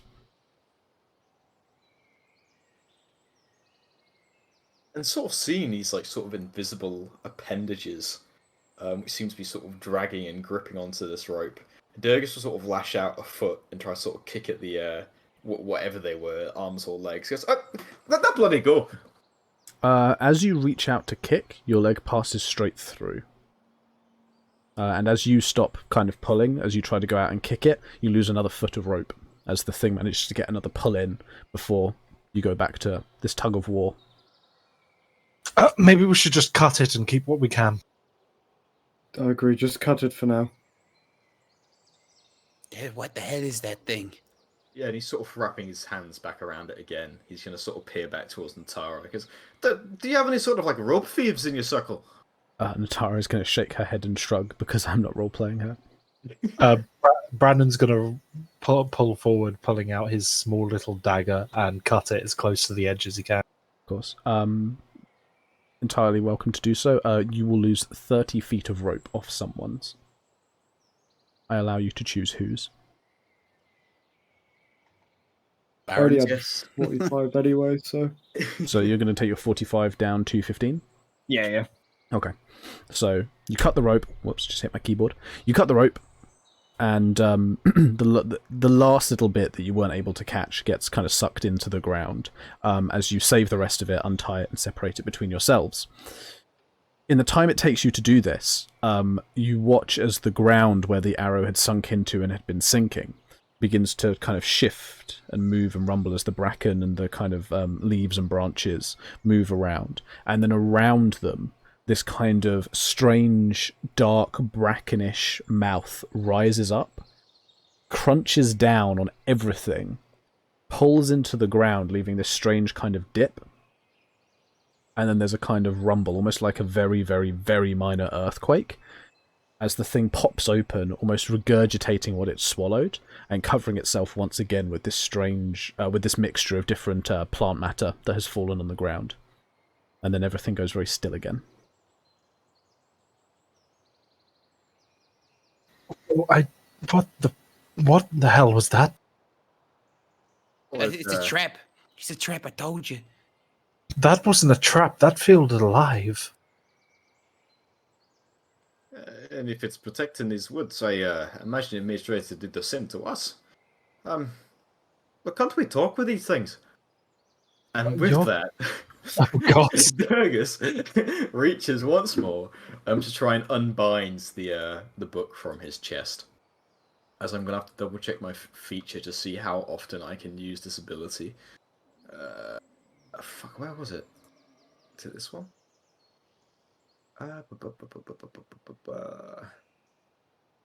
Okay, I can use it for spell slot. And, you know, going to the same page as before, he sort of reads out the dwarven incantation and sort of reaches up his hands to make a bit of like a duck beak in front of him, before sort of like imitating some sort of speaking gesture. As I'd like once more to cast to speak with animals. Yeah, of course. You once again take on that strange, low, rhythmic humming, and can set yourself up again to talk to animals. And with that, he's going to sort of try and ease his face sort of down towards this, or what was once this strange sort of dip. He goes, sorry, bud, can you hear me? For those of you listening, Durgus's voice doesn't change, and Durgus, after a brief moment, you can tell that there is no response. I mean, are you just being rude? I mean, give me something. And realizing, you know, that this thing wasn't talking, he sort of eases back. Well, it may be alive, but I don't think it's, beastly. You know, at least in the natural sense. I think we should just be careful if we carry on. There could be another one. Well, I'm sort of worried because, well, that one's right there. He sort of gestures obviously towards the hole again. What do you think we should do? You know, just keep heading in. We've come too far to turn back now. And does there seem to be like a general path forwards, or are they literally just on like in a forest right now? No, there's not necessarily a path forwards. However, you notice more patches of ground that are covered in this same kind of overgrowth of bracken and detritus that has fallen off of trees, reminiscent of the one in front of you that started to eat your rope. However, between these patches, there is a kind of maze that you could follow that would mean that you could avoid stepping on any ground that looked like this one. Okay. Well, I think just to be certain, I've got to double check. Do you know, Jake, if the returning hand axe, like, it comes back when I want it to, or if it just comes back straight away? Just comes back straight away. Well, there's no specifications for it. It just comes back to its wielder. Yeah, What would you say, Alex? Do you say it's a will thing, or is it like an immediate thing? I think it's closer to an immediate thing rather than a will thing, only because if it was when you decide, it would specify, whereas other spells that do stuff when you decide it to do specify that. Okay, that's fine. If that's the case, I think, he's just going to take another arrow and sort of fire it into the dirt. Just sort of not on, but relatively close by to obviously where this little like a patch of like covered plant life was, which is obviously sucked in the arrow before, and see if there's any sort of movement. Sure, at first there's nothing. And then rippling up out of the kind of dying plant matter, you would see the pink outline of the long, thin, spindly arm again, as it kind of reaches out and almost in this sweeping motion swipes at the arrow and then pulls it back into the undergrowth where you can't see it. Right, well, I think that means things can move. Which either means we've got to be very, very delicate on our feet, or we've got to bolt it.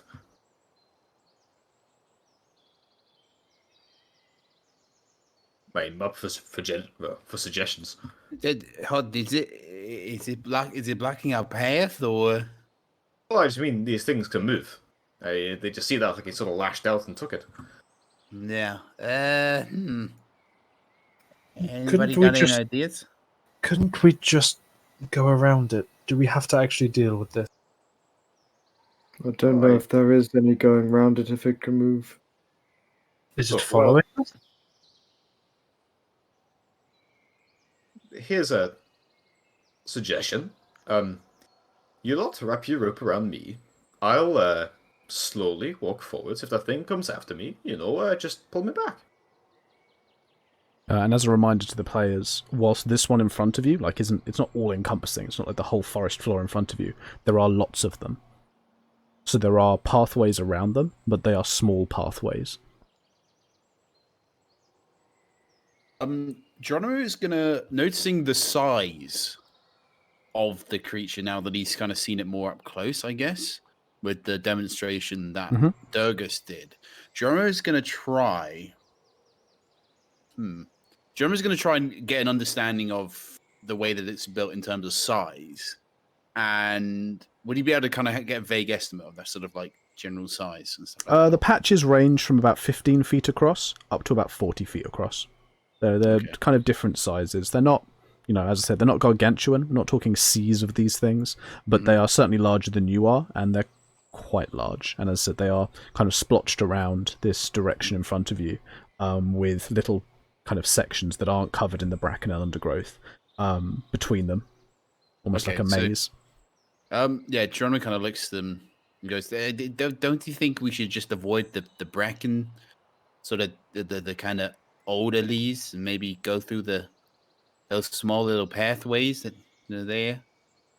Well, here's hoping, they don't go into the sort of pathways, but as long as they stay where they are, we should be okay.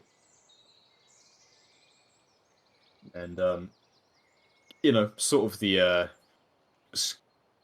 let's do this type. I think Dogs at that would simply just try to make his way sort of winding around the pathways, being quite slow and steady with his step, and being very much ready to, run if he sees or feels any sort of movement.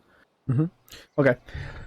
Give me then, please, either a stealth, an acrobatics, or an athletics. Dealer's choice. And that is from everyone, please. Okay. Everybody. Yeah, my stealth, God, bad rolls. acrobatics, or athletics. Any of those three. 19 on athletics. Okay. 12 in athletics. What do we have for Geronimo and Brannon? Ooh. Okay.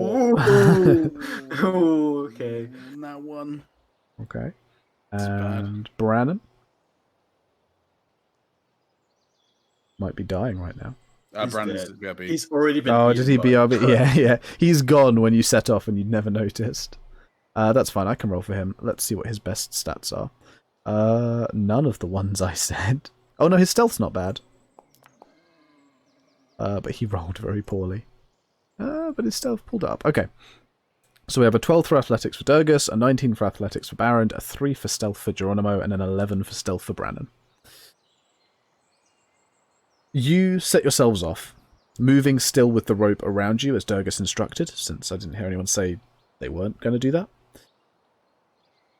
And at first, you make your way through unmolested. You keep your eyes peeled, looking out for any kind of movement that might suggest that these things are coming, but it's difficult because bar the first one that you go past, none of the others have the fairy fire on them. And so their arms appear to be next to invisible. And by appear to be, I mean they don't appear. You seem to make your way about a third of the way through this almost minefield of hidden predators when Geronimo, confusing my small people. Geronimo, you feel a grip like iron suddenly clamp around one of your ankles. There is that moment of terror that causes you to scream just like that. And then it wrenches your leg to the side. The fact that you are tied up to your compatriots means that you are not immediately pulled in. However, for the rest of you, you feel this jerking as in the middle of kind of your string of people. One of your numbers, Geronimo, is suddenly pulled kind of leg halfway towards the bracken. One leg is still on the ground. The other is kind of outstretched to the side on its way down into the bracken, though it is held kind of, again, in that middle, that stalemate place by the fact that he is attached to the rest of you. Geronimo is like, he's just saying help. Yeah. Okay, with seeing Geronimo kind of trying to get grabbed off to the side, Baron's gonna think with the axe because that's the best thing he can do, and immediately try and bring the great axe overhead and down onto the ground next to where Geronimo's leg's being pulled to try and cut whatever's yoinking him away. Yeah, of course. Please make me an attack with advantage. Okay. 19. Okay, a 19. 19 definitely hits, and the axe kind of cleaves down into the rotten wood and the broken branches, and there is this kind of cracking and sucking sound as it moves through the plant matter. The axe hits the ground, and you feel that resistance as you hit earth. Like, you've struck the ground a couple of times before, you know how it feels. As it does so, you feel the axe suddenly jerk, as if it was kind of almost sucked in a little bit further, and you just about managed to pull the axe out before it's pulled in any deeper. But from what you could tell, as you hit the ground, whatever was down there tried to bring the axe in further. With that, Baron would probably grab hold of Geronimo and maybe even just try and lift him off the ground. And then he'd call out to the rest of them, get moving quickly or we'll get caught up. Okay. Give me... Yeah, I think Durgus would try as well to try and yank Geronimo out of there. So you're pulling? You're not running forwards? Yeah. Okay. He'll pull. And Branham? Is still AFK, probably. Give me athletics checks, please. Ooh, baby. He's Come not being on. the 4. Come on. Oh, it's the 4. Fuck me. 18. 10 and 18. Okay. You guys grab a hold of Geronimo as best you can and just kind of push and pull him together, doing your best to try and take him away from this hand. You do manage to do so, and Geronimo, you don't feel the grip release around your ankle, but you do feel as Baron and Durgus manage to pull you mostly back onto the track, with your legs still kind of half in the air as it's still being yanked away from you. But you are much closer into safety and your friends now than you are to whatever is down there. However, Go on, sorry? I was just gonna... Would I have a vague estimate where this gripping hand was? It's on your ankle. Okay. Yeah, as in, okay, fine. As they're doing this, can Geronimo grip onto his tinker tools and point a finger towards where he estimates the hand is and shoot a firebolt at it? You can, yeah. Give me a attack with disadvantage. Okay, because I'm in melee. You are, yeah. You're squirming around, and this thing might be squirming around, and an 18's still very good. You fire the firebolt roughly exactly where you hope to. Like, as I mentioned, you're squirming around. This thing might be, you're not really sure. But you fire a firebolt off where you reckon the hand is at its tightest, just away from your ankle. And you do so without harming yourself.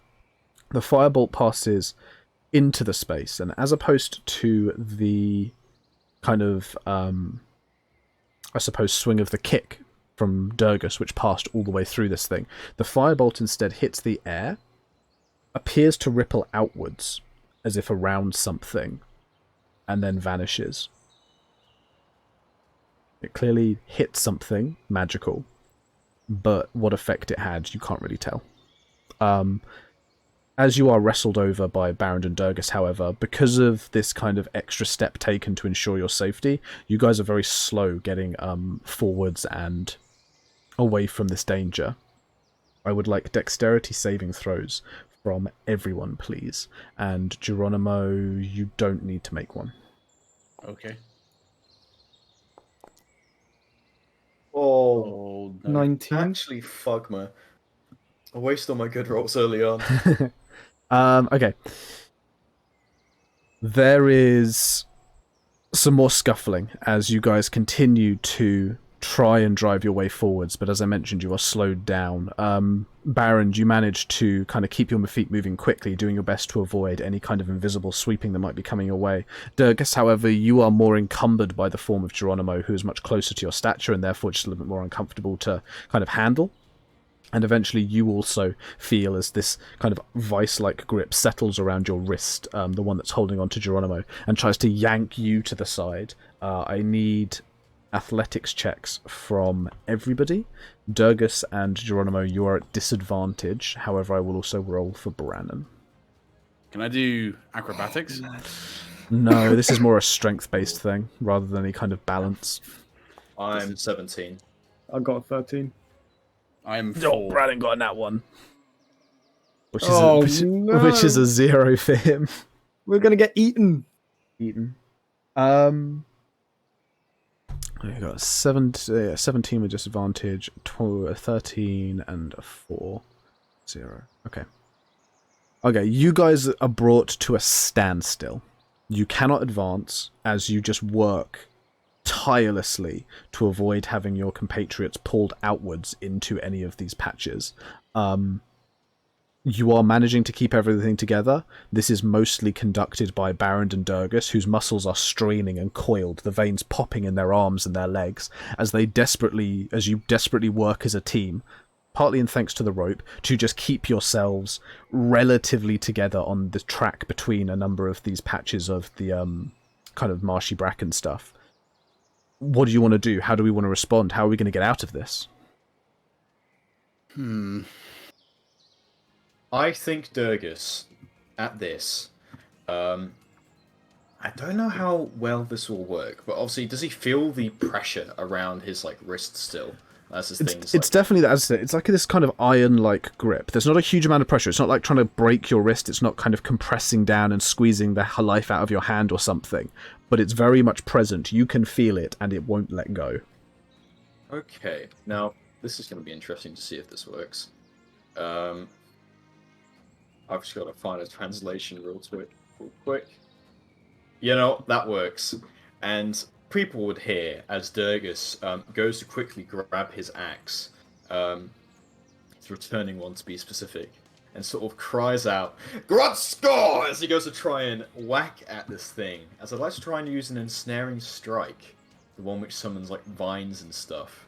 So essentially just try and root this thing, or impede it. Give it something else to fight against to hopefully try and, essentially win the struggle.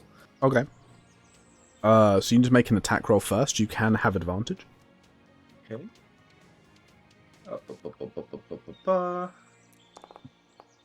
That's a 20. That's a 27. That's yeah, a nat 20 or 27. So as you kind of call out your chant, the green magic kind of passing down your arm into the haft of the axe, writhing up it, almost creating these lifelike bulges and contortions in the wood, as if these vines are ready to snap out around the next thing you hit. You swing the axe down, and kind of in almost like a twist of fate, As you are pulled in one direction, it just happens to bring the axe round at exactly the point where you think that the invisible arm is probably. And as it passes through, the axe feels no resistance. And in fact, the axe itself seems to pass through without an effect. However, the spell that you have imbued to the weapon almost seems to catch on something. And whilst the blade does nothing, the spell fires off these vines flipping out and expanding, almost like snaring chains wrapping around this invisible appendage, giving it this kind of viney outline, almost in the same way that the fairy fire did, showing you exactly where the arm is at the end of where you imagine the hand probably is, though the vines aren't around that. The vines continue to wrap their way down the arm, all the way into where it vanishes inside the kind of nasty mess that covers this thing's mouth, maybe? Whilst you have clearly made it visible, there is seemingly no reaction from the arm itself, which continues to just hold on to you.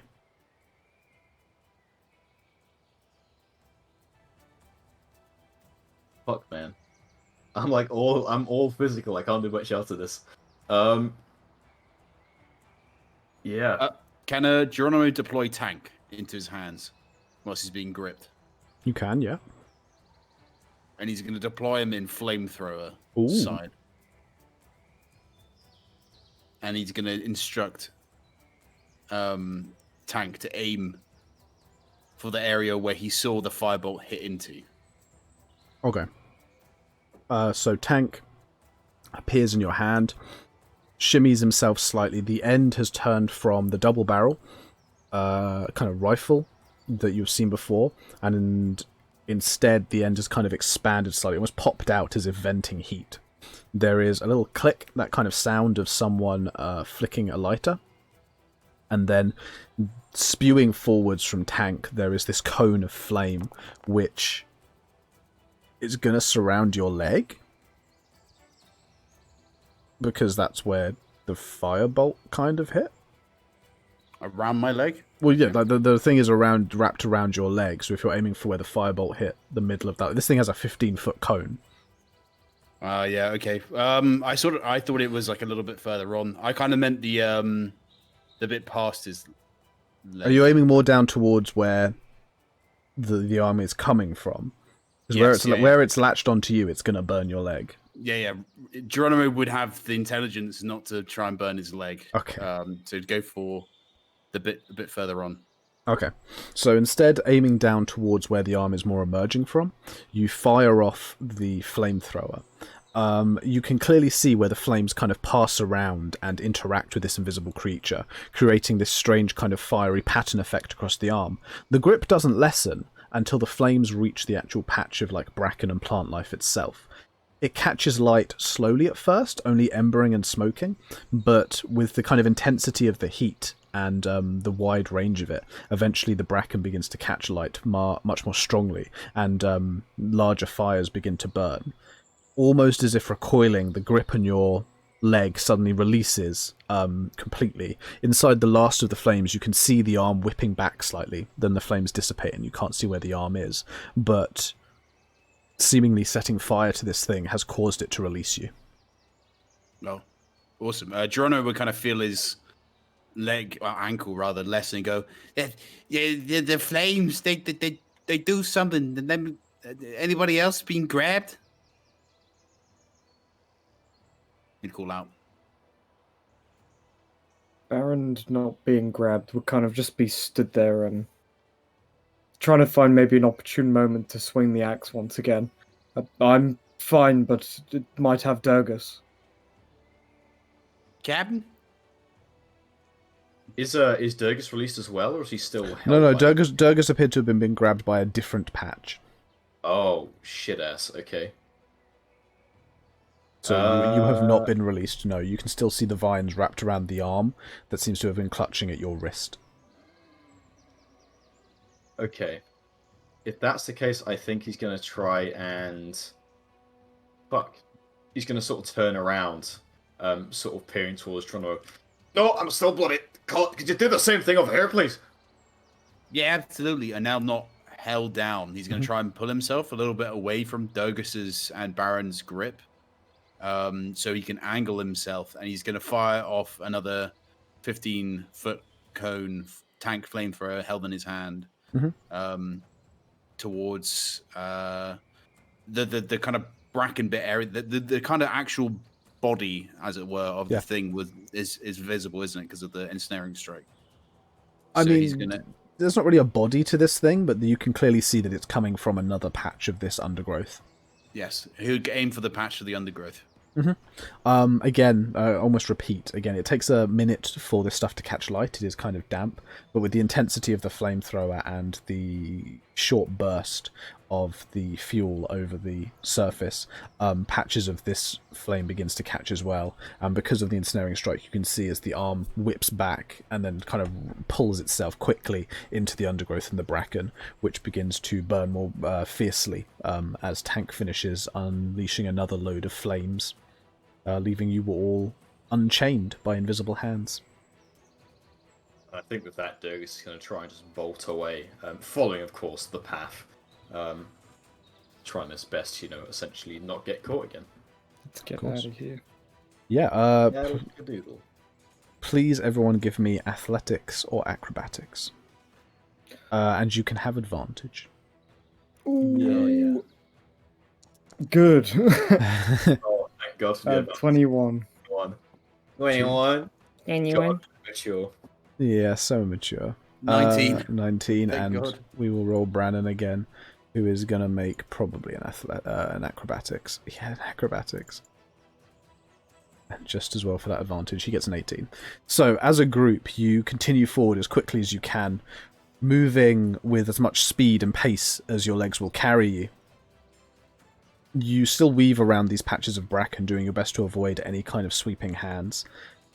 But you manage to get to the other side without coming under any more danger. Looking behind you, you can see that the two patches you hit with the flamethrowers are smoking quite visibly, though because of the kind of damp wetness of the area, they haven't been able to catch fully ablaze and are probably smouldering out even as you speak. But you managed to do the job and have made your way safely, you think, to the other side of that awful minefield.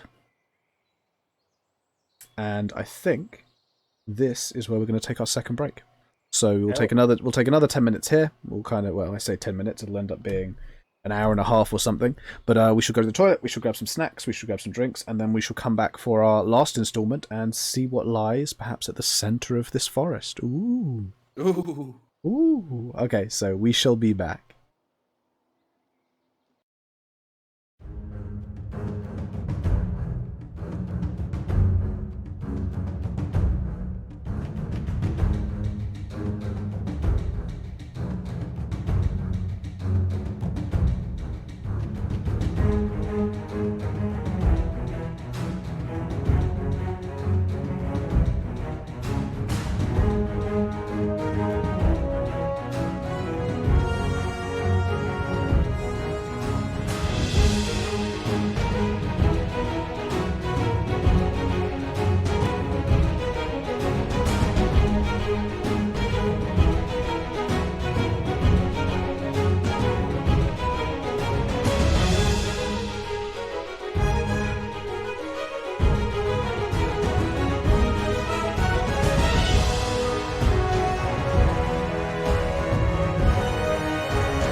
Hello and welcome back to Pact of the GM. We again took a little bit longer with our breaks. We just like to chill out. We're a cool couple of cucumbers.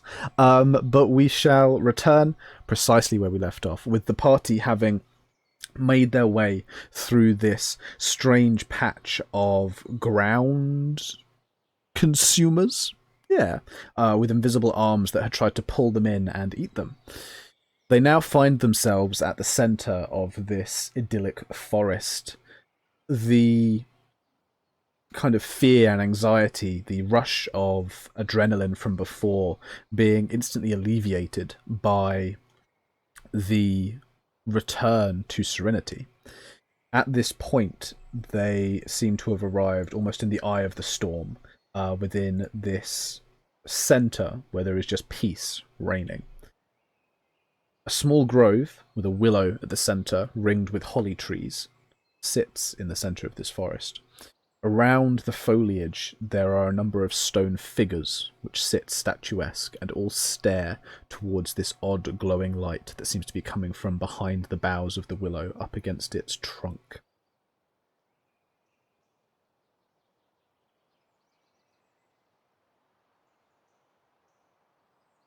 So, what do you think this is? Yeah, some sort of druid thing. I mean, that's a pretty big tree. Perhaps it's the one that was being depicted in that cave painting.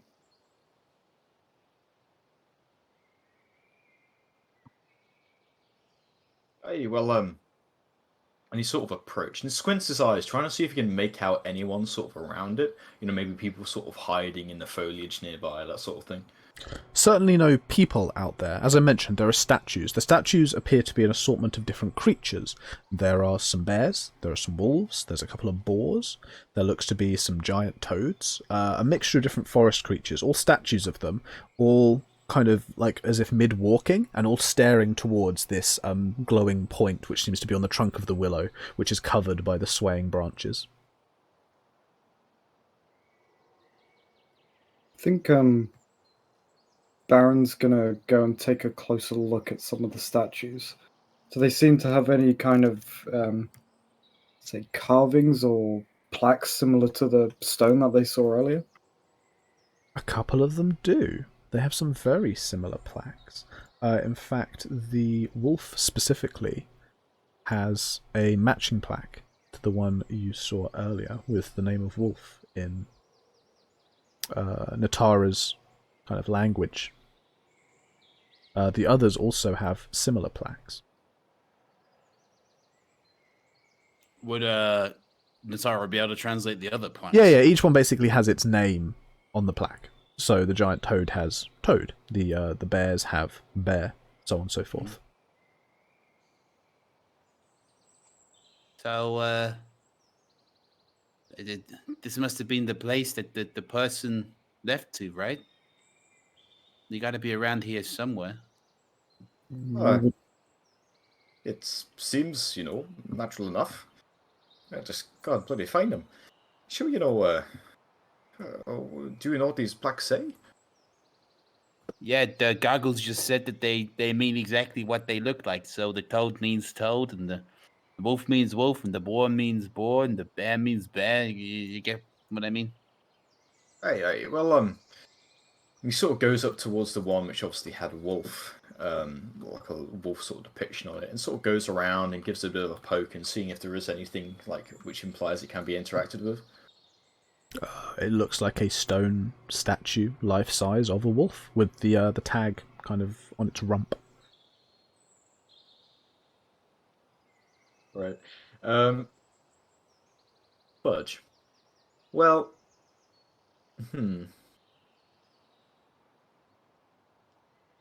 But this is where we need a druid to do druid stuff for us. God, I don't know. I'm actually out of ideas. Baron would kind of begin to have a bit of a look around.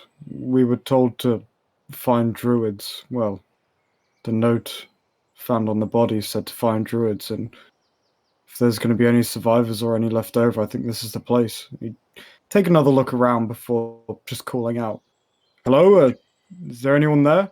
Geronimo would try and recall whether or not there was anything else on the body when they found it, other than the note. Okay, so on the body itself, there was little else other than the equipment that you collected. So some spare change, I believe, which you already added to your purse, and their clothes. Calling out around the grove, you hear as the wind seems to pick up, almost as if in response to the call, though it just continues to blow the branches a little bit more strongly before settling down again.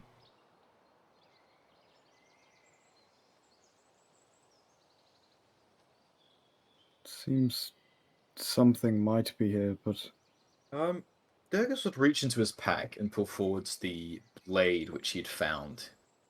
One which said, like, was it "Good Hunting, Love Helena" on it? Yes, that was it. Yeah, and he sort of, obviously raising it, reading the runes. So calls out, "Do we have anyone who knows someone called Helena, or knew someone called Helena, or is Helena? I'm not entirely sure how this bloody thing works." There would be no response to you calling out your question.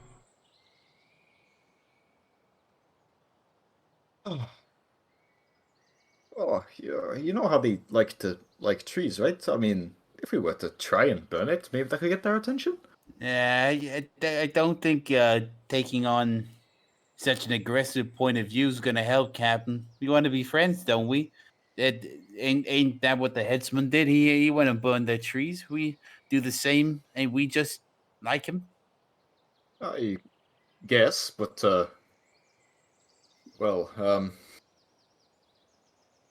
and these statues, how are they arranged? Are they just sort of dotted around the place, or is it in like a circular sort of thing? They're in a circle, only because they seem to be kind of dotted intermittently around the edge of the grove. So they don't... Yeah, they seem to kind of just be keeping to the edge of the grove, and as I said, all looking in towards the willow at the centre. Though there doesn't appear to be any kind of order or pattern to how they're organised. It's not like wolf, wolf, toad, bear, or anything like that. They just seem to be randomly interspersed. Alright. And the willow itself, I take it's just rather normal. At least looking. Other than the glowing coming from the trunk that I mentioned? Yeah, I mean, that's like the standard. Okay. Fuck. Did it seem there's any sort of disturbance around the roots of the willow? No, not from what you can tell. Okay. Geronimo's going to walk towards the glowing at the bottom of the trunk. Approaching it, you can see emblazoned upon the wood of the trunk, especially as you move the long drooping branches of the willow, what appears to be a strange sigillic rune. As Notaro goes with you, she informs you, Geronimo, that this is the rune in her language for protection. Hey, guys, I found the rune that says protection. Hey, well, what are they protecting? I mean, is there something inside her? And he goes and gives the willow a bit of a knock, like he's knocking on a door. So you're knocking on the rune or just somewhere else on the trunk? On the rune, why not? Okay. As you reach up and put your hand on the rune, you give it a quick knock, and then as if almost sucked in by some kind of invisible force, you feel your hand pulled against the wood. It flattens out and spreads to cover the whole rune, and you feel this kind of icy burning, as if the rune is staining itself onto your hand. You're held there for a few seconds, trapped by this invisible force, before your hand is released and you can pull it back away. Inspecting the hand, there appears to be no damage, though the rune has gone from this kind of glittering light blue to a very dull yellow. Well, that's something. Yeah, what happened to you, Captain? You just touched it, and then Oh, I couldn't put my hand away for a few moments, but I mean, maybe we should try it again. yeah, okay, do it. And then he goes to repeat the same thing. As you reach up this time, there's no similar effect.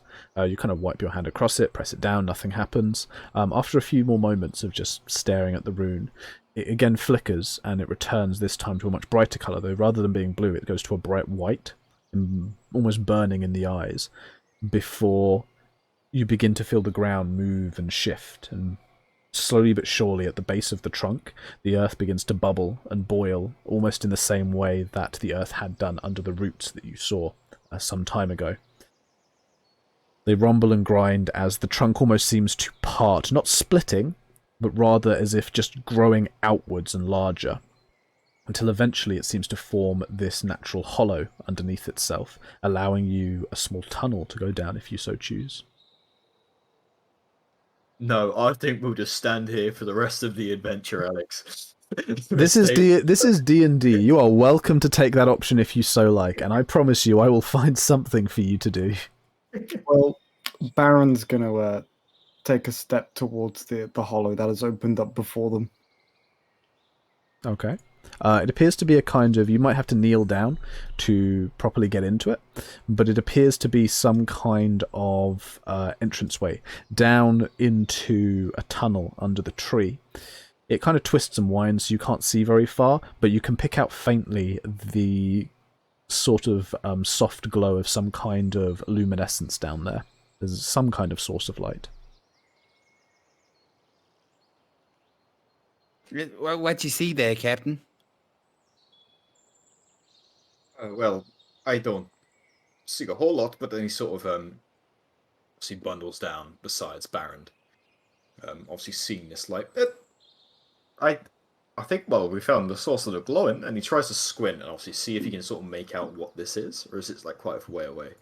It's not really visible, just kind of you can see the light. As I mentioned, it's kind of soft, gentle, as if something down there is glowing. It hasn't got that flicker or that kind of distortion that, say, a flame might have.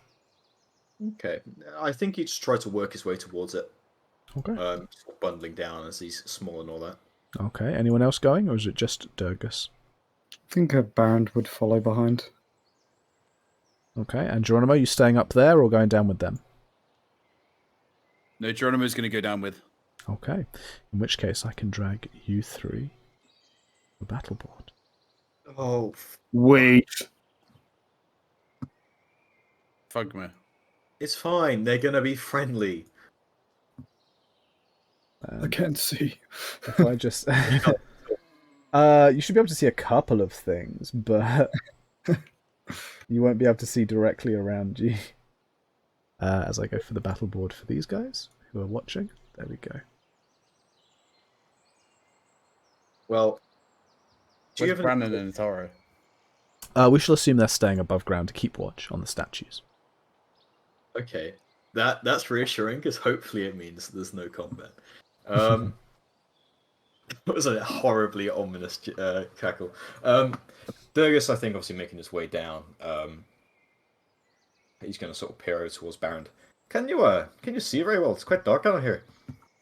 I can't see anything. And then he'd kind of rummage around his belongings a bit before pulling free a torch. And after a few moments of striking against the tinderbox, he'd light the torch in his hands. Perfect. That will give you 40 feet dim and 20 feet bright light. Nice. So there you go. So, you know Okay. what? Setting this place on fire. Yeah. I'm not going to set it on fire. I just need to see. Continuing down the small, kind of dirty tunnel until you reach the proper cave itself, it opens up quite steeply down onto a flat section of stone that is covered with a great amount of plant life. The rock walls that make up this winding cavern space are dotted with bioluminescent mushrooms which have this soft white glow, whilst the ground is covered with this low kind of grass and moss and lichen which clings especially to the edges of the caves where water seems to be dripping the most. Finally, in certain patches you see these kind of colourful bright mushrooms and fungi which have swollen well beyond a normal size, as they seem to live quite happily down here on the kind of damp, dripping wetness of this cave. And in fact, to represent that, let's change some music.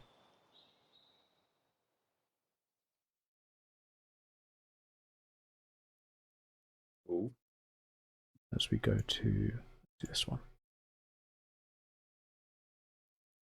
Ominous music change, ink. Yeah, I'm getting better. I'm using the mouse wheel and everything. Oh, impressive. Oh, dude, I'm like a sound engineer now. You are. I could do a degree in this, I'm sure. But yes, so you end up at the kind of beginning of this long tunnel. From up ahead, very faintly, you can hear the sound of running water. Oh, what is this? Wow. Oh, this music's fucking terrifying. I feel like I'm in the Dark Crystal universe right now. I feel you're the only one who knows who that is. Yeah, dude. Ugh, it's a bit of a boomer reference. I was going to say, it's a bit of boomer reference back from the Is 30s. that like the David Bowie one, or is it? No, That's that's Labyrinth. Labyrinth. That's Labyrinth. Oh, I always get too confused. But I think it's the same puppeteer though. Okay. Nonetheless, what are the players up to? What are our heroes going to do? Our 3 adventurers. Oh, go on. No, you go. No, you. Moving with what we are doing, he's just gonna waddle on. Durgus goes a waddling. He takes this like sort of hand axe, obviously his returning one, as he sort of goes, squinting. As he doesn't seem to walk cautiously, but obviously he does check his corners. Guys, slow yourselves down. Gotta Yeah. narrate. You guys immediately start burning ahead like race cars, turning the corners as Baron kind of pulls up the rear with his torch. Eventually, you emerge into a much larger cavernous space filled with a greater array of plant life. From the wall, a number of different tunnels with waterfalls cascade gently down into streams that feed into a central pool that is surrounded by rocks. Clinging to these rocks and the sides of the room, there is even more plant life, some of it appearing in these strange kind of almost spiny tendrils like coral, others hanging down almost like fruit or beads from dangling branches, and there is an even greater array of kind of pinky purpley more fungi. The pool itself glows and glitters in this strange myriad of colours, shifting between purples, blues, yellows, greens, as within the pool, very faintly, you can see this curled figure in the fetal position, almost as if you are looking at the form of an infant on an ultrasound or something akin to that.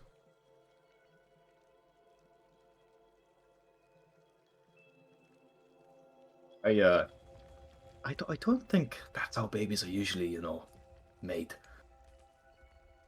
No, well, Geronimo thinks they come from a stalk. What? That ain't a gnome. That ain't a gnome. So. What is this place? I know. Well, it's got very large, mushrooms and things, and some strange glowing baby.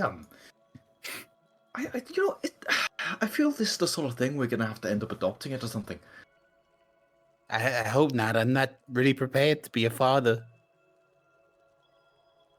Well, I mean, there will be like 4 fathers and a mother, which sounds pretty strange now I put it like that. But let's just see what it is. Maybe it's a strange magic baby. We'll never know. And he, with that, begins to slowly move towards this strange sort of curled up infantile thing. Sort of getting up. I assume it is there. We're not heading. We're not heading. Yeah, that is the correct Yeah. pool. You have the right pool. Pool. Yeah. As I mentioned, it has this strange kind of softly shimmering, multicolored glow.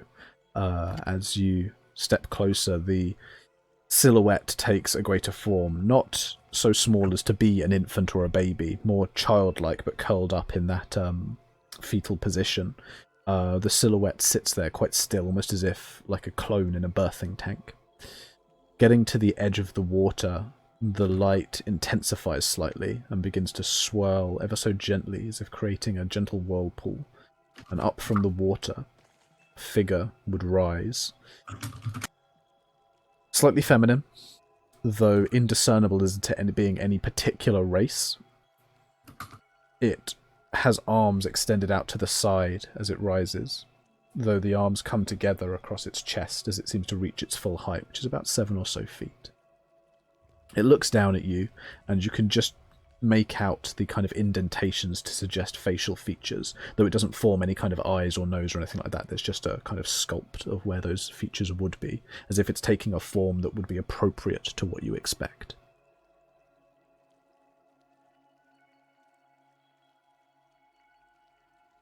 Yeah, I'm watching this form kind of begin to take shape in front of them. Baron would simply call out to it. Hello? Do you understand us?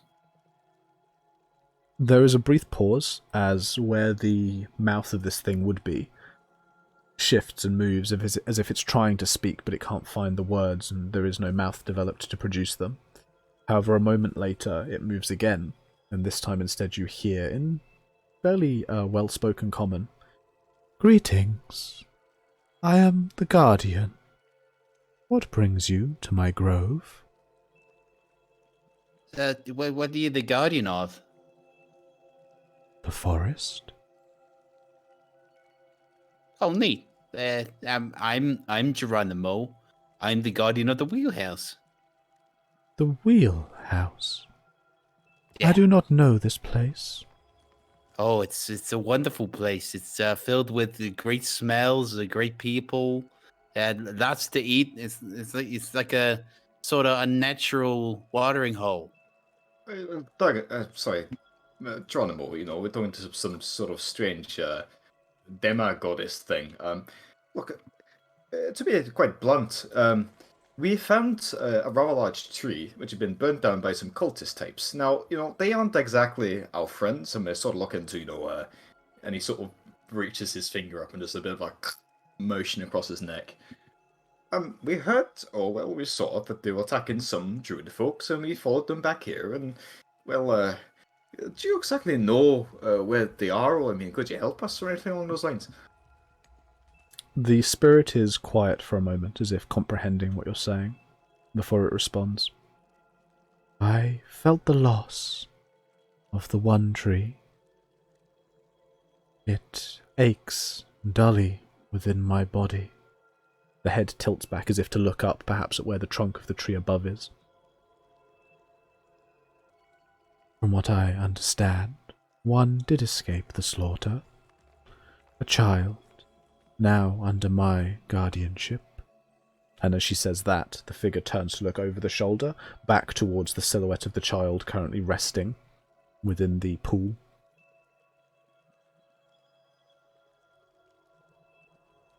Hey, I take it he's alright, he'll survive? Absolutely. I am simply keeping him in a place where he is happier. He is utterly unharmed. Right, and do you know why exactly these people are burning your trees? There is a change in its posture as the being seems to take on a more defensive, guarded stance.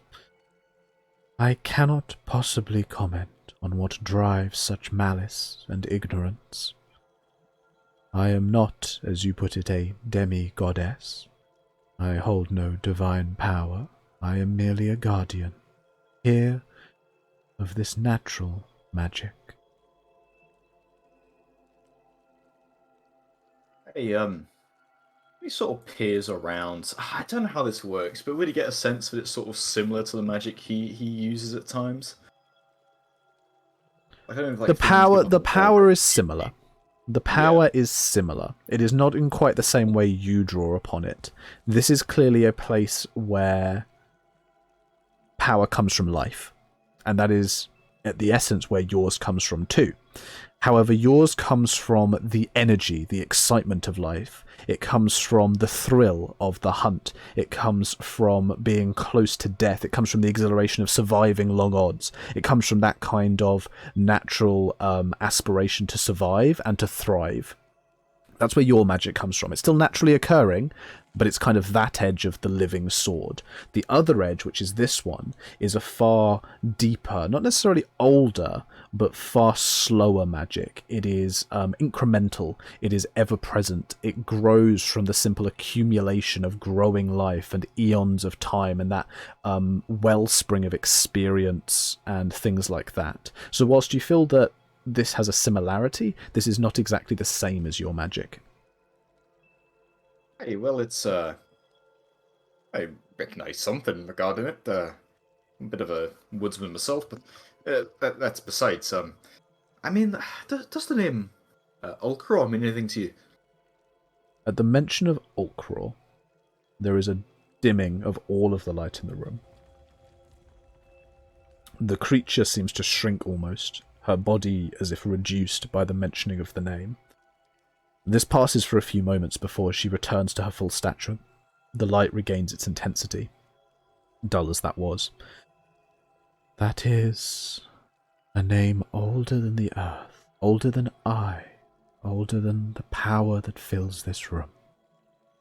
It is a name we recognize, though it is not one we know.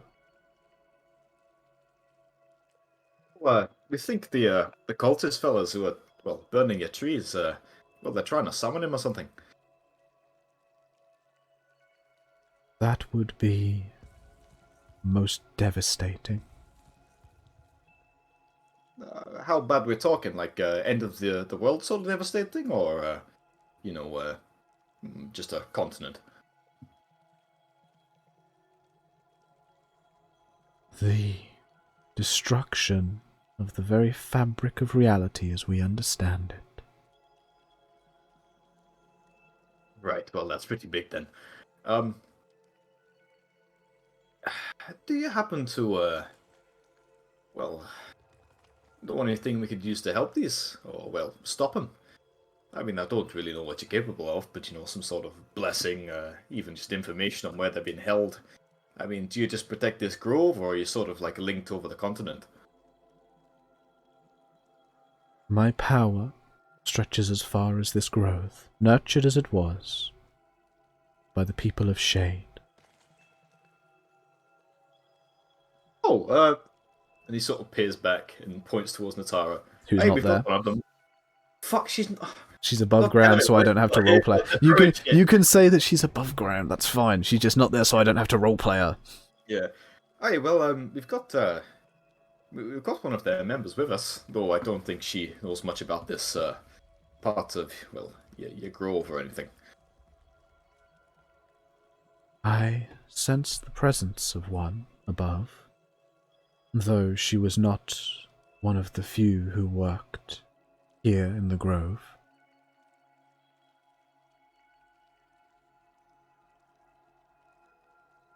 Yeah, she's a real nice gal. That one that we call her Goggles. Goggles. Yeah, that's right. An interesting name. Do you all have very literal names? Geronimo, Goggles. They're more like nicknames. It's yeah, okay. So some people call me Toast, and this one here we call Captain because he's the captain. He kind of points towards Durgus. My real name's Durgus. And then he points towards Brandon and goes, "Oh wait, is Brandon upstairs?" No, we said Brandon's upstairs. Okay. He points towards Baron. He goes, and this one's Smalsy. And we got another guy upstairs called Hatsy. My actual name is Baron. Pleasure to have met all of you, those of you here. You would not have entered if you did not have pure hearts. Well, what would have happened if we didn't have pure hearts? You would not have entered. Was that the glowy rune thing? Yes. Oh, well, hey, it ain't all lost for you now, Captain. You got a pure heart. Aye, well, I wouldn't think I'm particularly malicious, just direct in my approach. But still, did the little whelp say anything about why these people came. I mean, were they saying anything? I mean, I was able to see it from afar, but well, there's a lot of them, and there's only one of me. He had a lot to say, though he was hurt, and the scar on his memory in his youth may never heal. His wounds have been seen to. My waters have dealt with that. Though right now I just try to provide him comfort.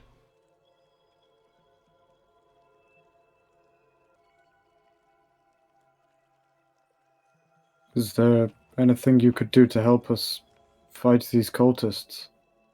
Stop the devastation they're causing? My power is limited by the extent of the woods. I can feel other places like this across the lands, though I have no real hold or sway over them. Is there another one on this particular island, or are you the only one? There was another under the one tree, but I feel that is gone.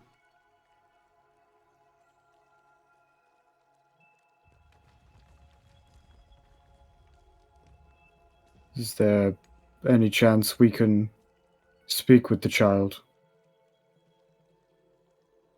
There might be, if you would be willing to do a favor. And what's that? I cannot keep the infant here forever. It is not right or fair, nor is it my place. They must be returned to their family amongst shade. Say you have one with you. I will assume that they are not based in with one of their cells, given they travel with you. They mentioned when they arrived to me that they had been instructed to go and find one by the name of Yaria. Would any of us recognize that name? That's the one we met in Farrick. Ah. I'm glad one of you remembers. Hey. Wait, was that the... I thought it might be. Just wanted to double check. Was that the wife of the cat boy, or am I... Wife No. of the cat boy? No. Yari is the shade one. Yari is the one. Yari is the one that stabbed you with the psychic blade and hurt your brain. Wife to the cat boy. That would be Relia. Yeah, Relia. I knew it was an ear at the end, but I like my ears. Very fantasy. That would be Relia, the wood elf who is currently starving on the ship we left. Is currently with Roll doing whatever. No, they've got food.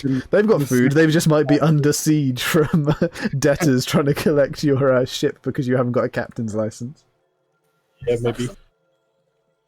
But yes, so says this one said they needed to go and see or go and be with Yaria.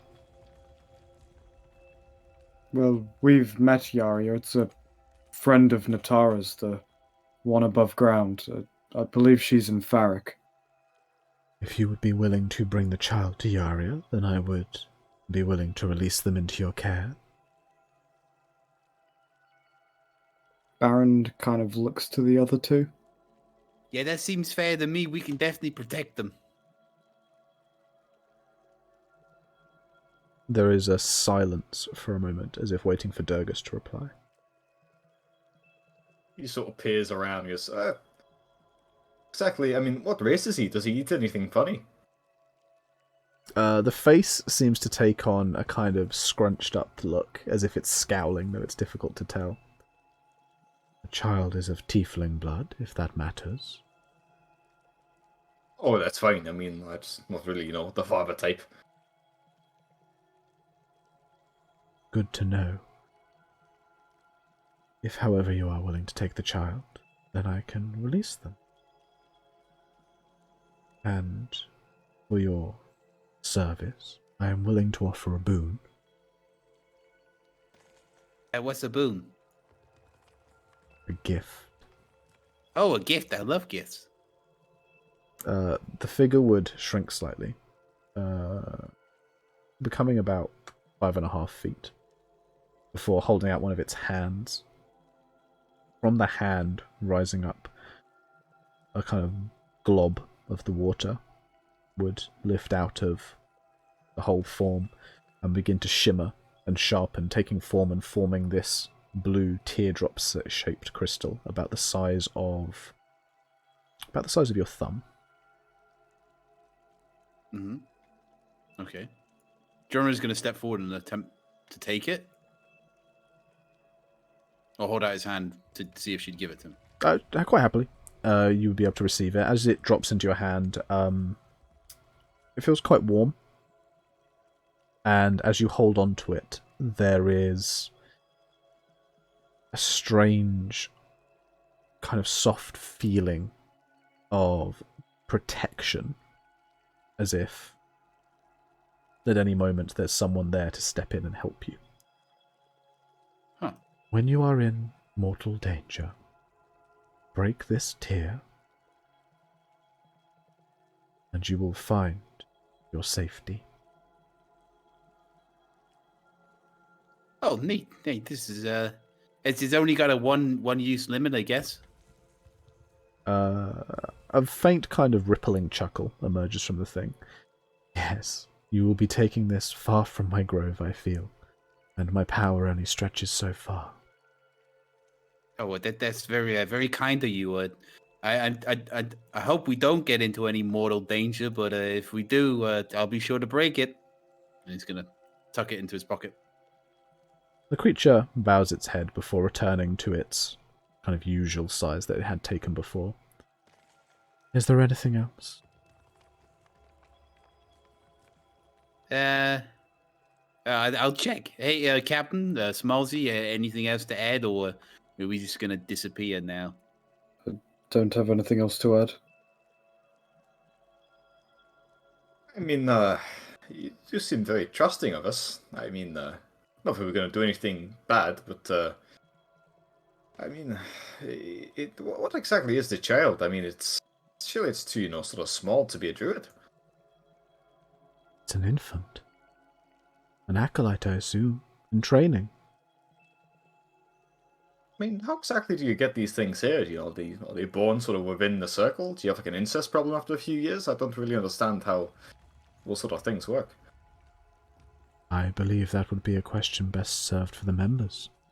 I am simply a spirit who has worked with them, who has been supported by them, who I suppose in part was created by them. But I am not one of them. What's your name? I don't know. I'm just the guardian. You don't have a name? There's almost a sorrowful shake of the head. Okay, what does the guardian look like? As I said, faintly feminine, humanoid blob made out of water. Humanoid blob. Don't call it blobby. I wasn't gonna call it blobby, bitch. I could hear the name in my head, and I was like, "This is gonna be so inappropriate for what is a motherly, caring character." Hey, what about Cerulia? Cerulia? Yeah, that it means Is she kind of bluish? Yeah, made up of kind of water, very much that kind of light, sparkly blue. It's based off a kind of technical term for a sort of color, and it's kind of similar to what you look like, kind of bluish, and they're pretty. Cerulia. This name is not offensive. Cerulia the Guardian. You're welcome. Well, anyway, I think we're done here. So, Cerulia, I bid you the most enjoyable of the rest of your days, and thanks for this little thing here. But and deliver us the person, a kid. Take care of the child.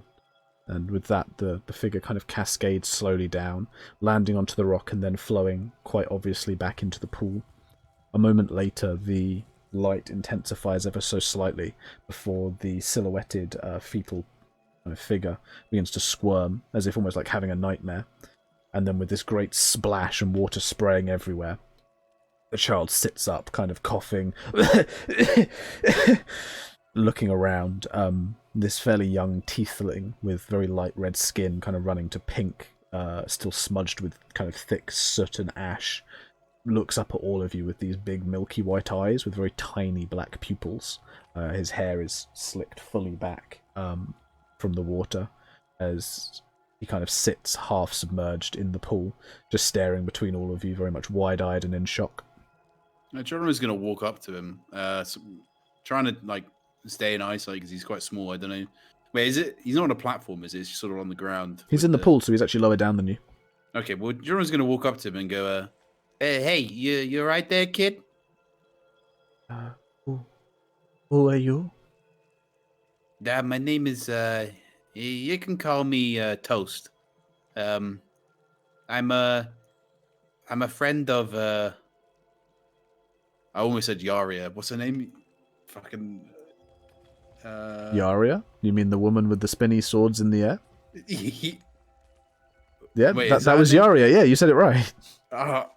What's the name of your character that I'm thinking of as well? That I thought. What do you mean? Alia? Alia, that's it. Yeah, sorry, I got really confused. I like my ears, dude. I love it. Yeah, okay, Alia and Yaria. Okay, Yaria is the character for here. Okay, got it. Geronimo nods and goes, I'm a friend of Yaria's. Old Cerulia said that we can take you back to her. Yaria? Is she here? She ain't here personally, but we got one of her the other shade operatives called. He kind of looks towards Durgus to say Natara's actual name. Or anyone else to say Natara's actual name? Natara. Fuck's sake. Sorry. Compelling. It's like Shakespeare. It's like Shakespeare. The tiefling looks between the three of you as you struggle to say the name Natara. Who's she again? Yeah, before. I don't know Natara, but if she works for Shade, then I suppose she can be trusted to take me to Yaria.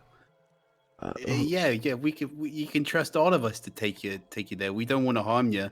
But we had some questions for you first, because we're after a really bad man, like a really bold man who's doing really culty things, and we tracked him down to that tree that he burned down, and we followed you here, and we wanted to know what he was after. The bold man? The fat one with the magic? Yeah, that's him. I hate him. You can see tears beginning to brim in the corner of the tiefling's eyes. Yeah, we ain't a fan of him either. He's a pretty bad man. But tell us, what did he do? What did he come for? I do not know why they come to the one tree. We were working one day out in the fields when one of the other druids said that there were people coming and I was to hide. I went back inside the tree and locked myself away in my room. I heard shouting and screaming, and then the smoke started through the door. I heard broken glass and saw the fire and the flames. I was told to cover myself in a soaked blanket by one of the other druids, who left quickly and went outside to fight them. I didn't see what happened, but eventually when the smoke got too thick, I fell out of the window and I hurt my knee. And then I just ran for the forest. I was always told it was a place of safety. I'm sure you can probably assume what has happened, but Yaria's in Farrick, so you'll be safe when we get you to her, but... They told me to find Yaria. They said she could protect me and take me somewhere else. And we'll take you to her, but... Was there anything you heard them shouting about? Did you pick up anything specifically?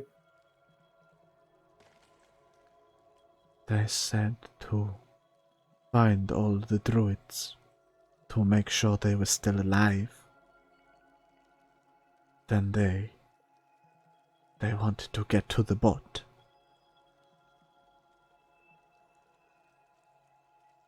They wanted to get to the boat? That's what they said as they were leaving. Do you know which direction they went in? Did you see? I didn't stop to look. I was busy trying to get into the forest. Huh. They wanted to keep the druids alive, but what about the rest of the other ones? I suppose they didn't make it. What other ones? The ones that were with you. There's a scrunching up of the face as if the child doesn't understand. I think he was just with druids. Yeah, that's... don't worry. That is... Anyways, we got a lot of time on the road until we get to Ferric. Why don't you, why don't we get some rest first and then make our way out? I would like to get out. I am very wet. He kind of looks down at literally these sodden clothes, and he's still sitting in the pool, and as he stands up, there's that kind of cascading of running water just coming off of these saturated linen garb that he's wearing.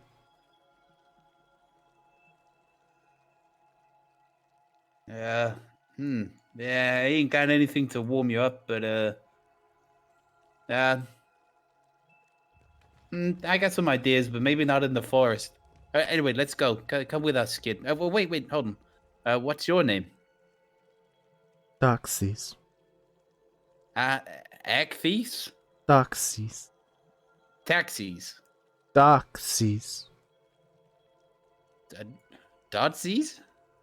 He scowls as if you're trying to make fun of him at this point, and he's clearly not very happy. Geronimo seems entirely seriously unable to figure out what this guy's name is, because I also cannot figure out what his fucking name is. That's why I put it in the fucking chat.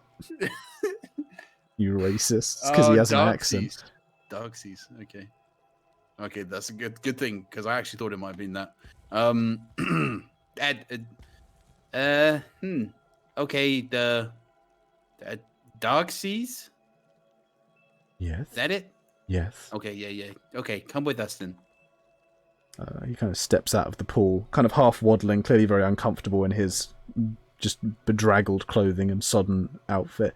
He takes a moment to shake himself off almost like a dog, and then as you watch, he begins to lower himself down into a hunch, actually curling up and forming himself into a very small, what looks like a panther cub.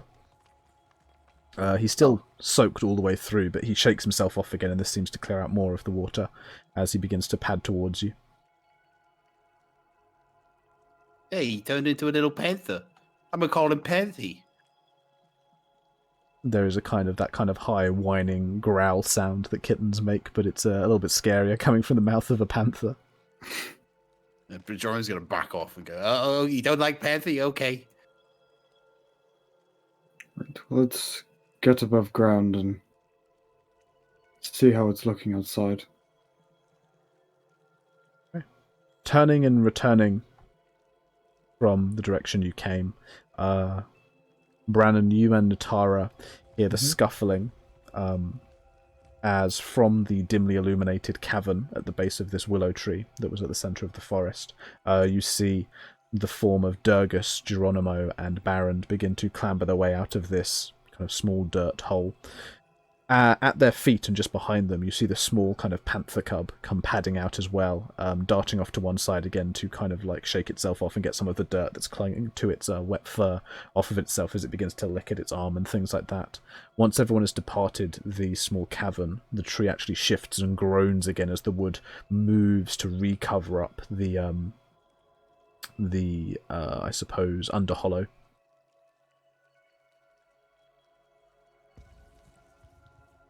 What? Have you got a new pet? No, this is Darkseas. Yeah, Darkseas. Brandon will kind of lean down and look at this panther and give a brief nod. Hello, Darkseas. It's kind of that whining, meowing sound. Mewling, that's the word I'm looking for. mewling. Yeah. Yeah, he's the the little the thing that we followed here. Anyway, we met some sort of garden, and I'm called Cerulia. She was very happy, but she gave us a gift, a little glowing tear thing of water. Said that if we're ever in mortal danger, that we need to break it immediately. So that was good, but we questioned Darkseas, and he didn't know, and said they were looking to keep the druids alive and move to a boat. So, but then also the guardian spirit wanted us to take old Darkseas here to Yaria. Goggles' friend. Oh, yes, the one back in Farah. Yeah, that's it. So we got to take him there, and then figure out where the ball man's gone. What does what do you think she wants with a panther? Oh, it's a tiefling. He blinks and looks at it. It's a child that can take a different form like Natara. Oh! He was an acolyte of Shade. Oh, very well then. Do you prefer that form then, Darkseas? There obviously isn't a verbal response. Yeah. But the panther cub begins to kind of bound around quite happily, and then stand up quite proudly as high as it can on its pushing up with its front paws. Fair enough. I suppose you're better off protecting yourself. Yeah, and with that, Baron's going to kind of look through the kind of tree line. What kind of sort of time of day is it? That was a lot of filler words, but That was a lot of filler words, I think, but we'll make it through together. Yeah, what time of day does it seem to be? Is it like late afternoon or? Yeah, it's about late afternoon at this point. You guys have taken most of a day to get to the center of the forest here. The sun is kind of in its last descent. You still probably have an hour, maybe an hour and a half before dusk actually arrives fully, though certainly it's beginning to glow gloomier, and the shadows are beginning to come longer as the sky grows that kind of orange colour. Do we want to camp now, or should we keep moving for a bit? I imagine now we've spoken with the Guardian, we hopefully won't have the same trouble going back through the forest.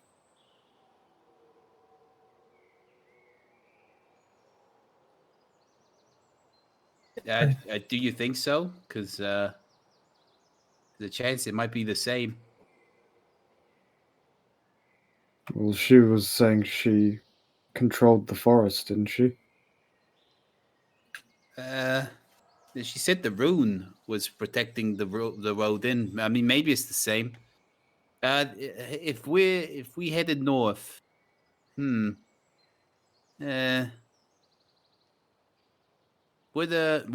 Jeremy kind of have a vague idea of where Farrak might be in relation to where they are? Yeah, you guys have been travelling north and then eastward. Sorry, north and then westward, pretty much routinely again and again and again. So you would know that Farrak was to the southeast somewhere. You might not know, exact positions on maps and distances, but southeast was the opposite of the direction you've been headed this entire journey. Jeremy kind of taps his chin. He said, "Well, yeah, I get the feeling. Well, I know that Farrak's in the opposite direction to where we've been heading the whole time. So if we just go back the way we came, we should just get there, retrace our steps." I think we'll find out relatively quickly whether we'll have any of the same issue. At least we know the fix now.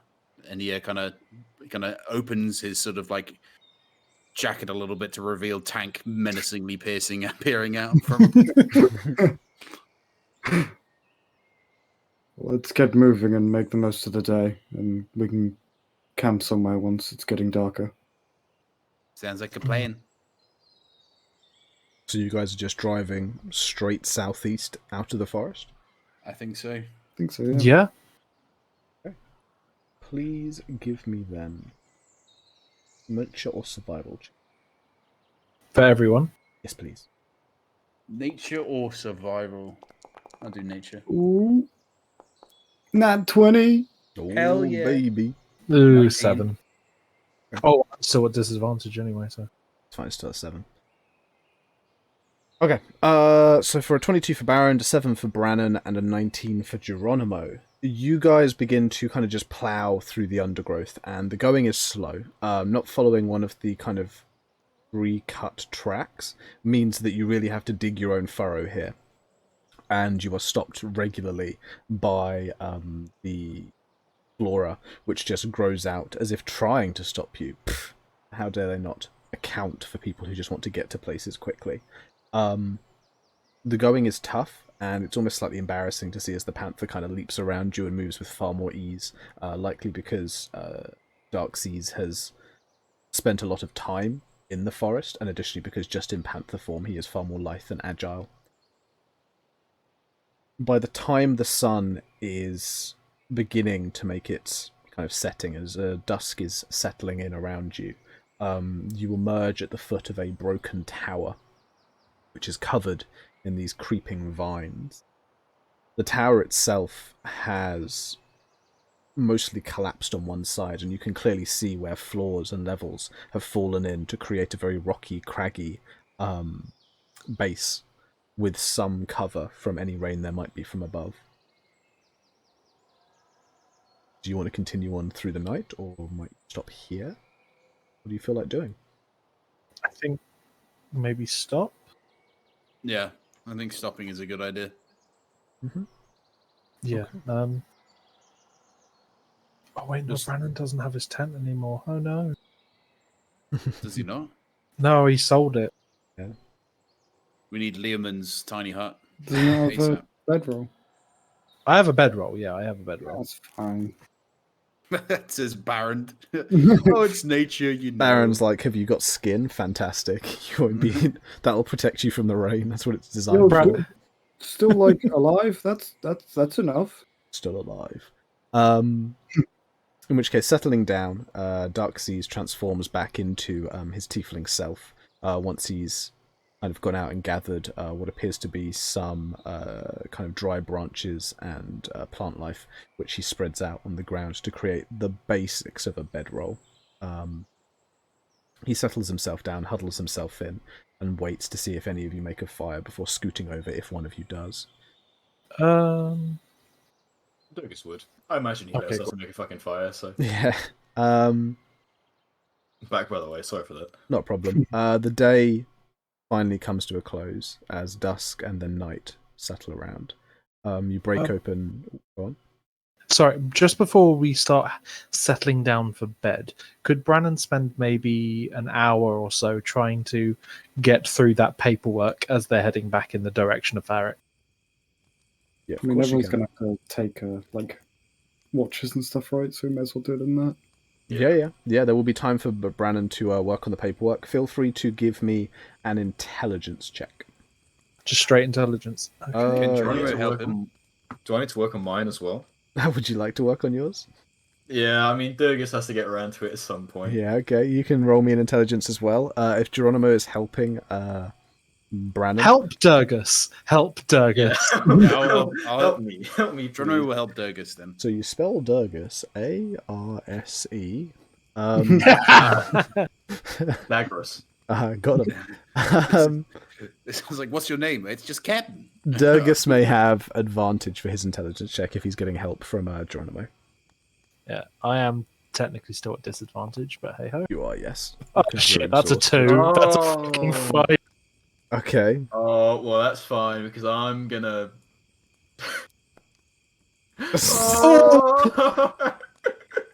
It's been a long day.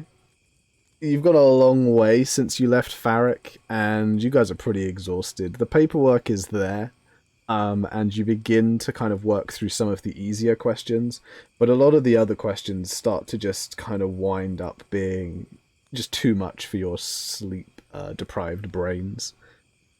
You just don't really want to do it. Like, it's just so dry and boring. It's like, what was the occupation of your great-grandfather's half-sister's son's boy, and how does that impact your income now? And things like this, just things that you just don't want to talk about because you either don't know or just it seems totally irrelevant. You get through a little bit. You don't get nothing done, but there still is a fair wodge to get over and a lot of duplicates to make. as the night settles in, and I will take some watches from everyone. So in the order I would prefer that you take your watches. Durgus will do it first. Why not? Yeah, Baron will go afterwards. Geronimo will do last. Only 3? And like, if not, then Brandon will do whichever one's missing. That looks like Brandon at the end. The perception. Oh god, Brandon's didn't go well. Okay, so we have a 9 from Durgus, a 15 from Geronimo, a 4 from Brannon, and a 21 from Baron. Okay. The night begins relatively unassumingly. As people settle down to sleep, the air is cool and requires perhaps some pulling of blankets up to be comfortable, but you manage to avoid any rain, and this allows you to dry out boots and things like that. As the night moves on, the shift changes to Geronimo, who shares a similar experience, perhaps sitting up to look over some of the paperwork that Durgus has done, and having to kind of cross some T's and dot some I's where Durgus has missed it. But, again, in particular happens. Brannon, you wake up and kind of just want to go back to bed. You were exhausted to begin with. Now you're on a shift and you had been asleep and then woken up. Just not comfortable. You struggle to focus, but you seem fortunate, as for you also, the night passes uneventfully. You finally wake up Baron, who... You do pretty well early in the morning, Baron. Perhaps it's that hunter's instinct, perhaps it's that being used to kind of waking up at all hours to cope with responsibility, but your eyes are peeled and you're ready for action. Which helps when you see a pair of yellow eyes looking out to you from the darkness. They are small, kind of bestial, and they don't seem to blink, as they appear to be coming from one of the trees nearby. Yeah, and I think for a while, Baron would likely just kind of watch it for a bit. Okay. Realizing that it's not blinking, he'd then probably take a step forward towards it, making sure to grab the great axe before approaching, but not necessarily getting close enough that he would want to kind of walk right up to it, just seeing if that would like scare it off, if anything. The eyes don't seem to move as you get closer. Instead, they just keep watching. As you get to a stop and kind of look back at it, 30 seconds or so pass. At which point, another pair of yellow eyes pops open, looking down at you, slightly higher up in the same tree. And then, from slightly off to the left of the original pair, another set of yellow eyes pops open. And then another. And another. And within the space of a few seconds, there are about 60 pairs of yellow eyes staring down at you, as you have taken, let's say, 10 paces away from the main camp to look at this. And that is where we're going to call the session. Oh, no. Oh, I'm dead. We're about to get jumped by a load of lemurs. Who has yellow eyes? Just death by monkeys. Death by monkey. Monk. Again, we've pulled up a little bit before 11, but not too far, so we'll go through some of our last after-session stuff. First of all, bonds. My boys, how many people feel they have resolved any bonds? Should check the rest of mine. I can't remember them. I don't think I've made any particular progress into any of mine, but that's fine. It was a lot of exploration, a lot of finding stuff out plot-wise, not a huge amount of inter-party roleplay, but, you know, we can't have that every session. I think I might have got mine because Baron keeps talking about knowing stuff and getting strength from like living in nature and hunting things and stuff like that, and he keeps talking about it, and I'm fairly sure by now, big, strong, hulking Baron, it pretty much makes sense to Geronimo that he got his strength from pretty much growing up in the wilds. Yeah, I'd kind of agree with that as well. He's like opening up a bit more, so talking more about like home and stuff. So yeah, I think that's very fair. Cool. Okay, we'll count that short-term bond as completed. So I'll need a short and a narrative from you at some point, Jake. Yeah. Other than that, anyone else?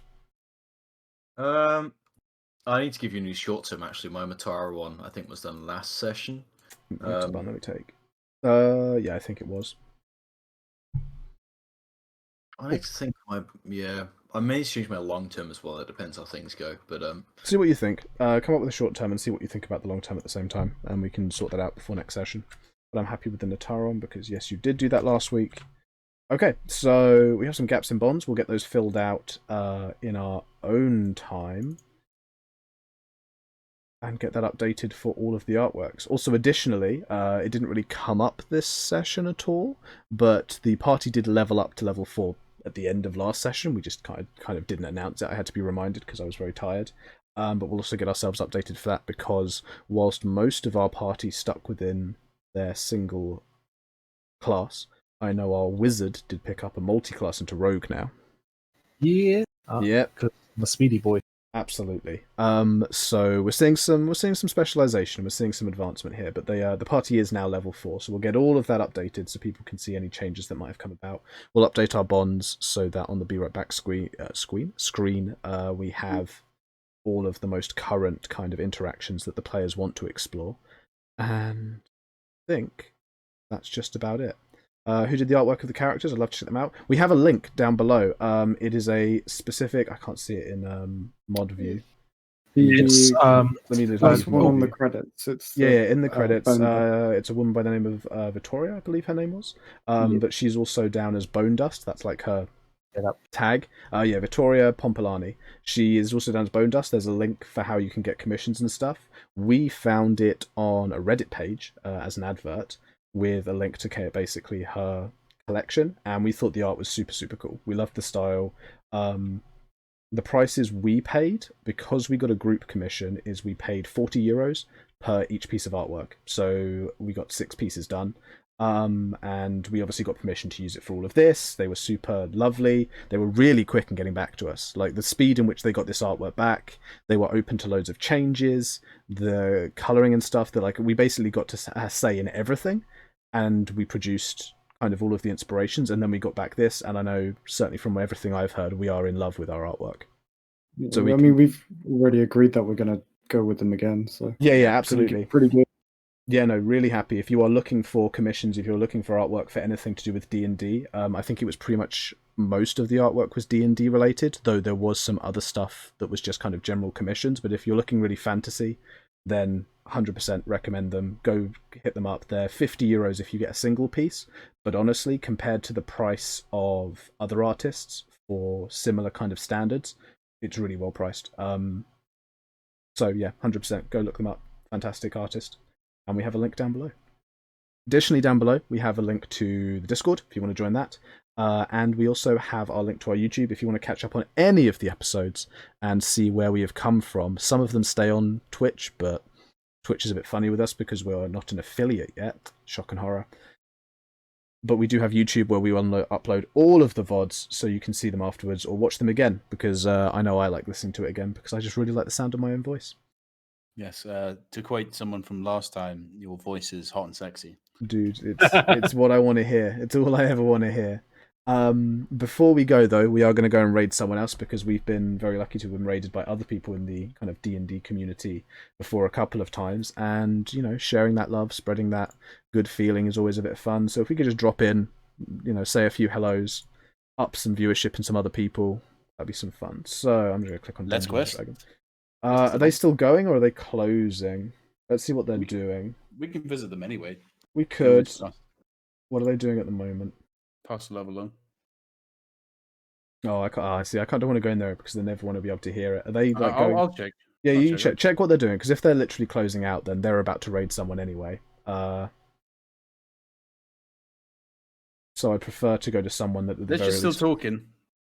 Yeah, we can do that. We can do that then. Let's jump in with them. Okay, we're going to jump in with Let's Quest. They've been amazing supporters for us. We're still hoping to do something with them, but they're kind of going through lots of their little arcs, and You know, it doesn't always happen exactly at the speed we want to. But please check them out. Drop them a follow. Fantastic people. Really good D&D stream.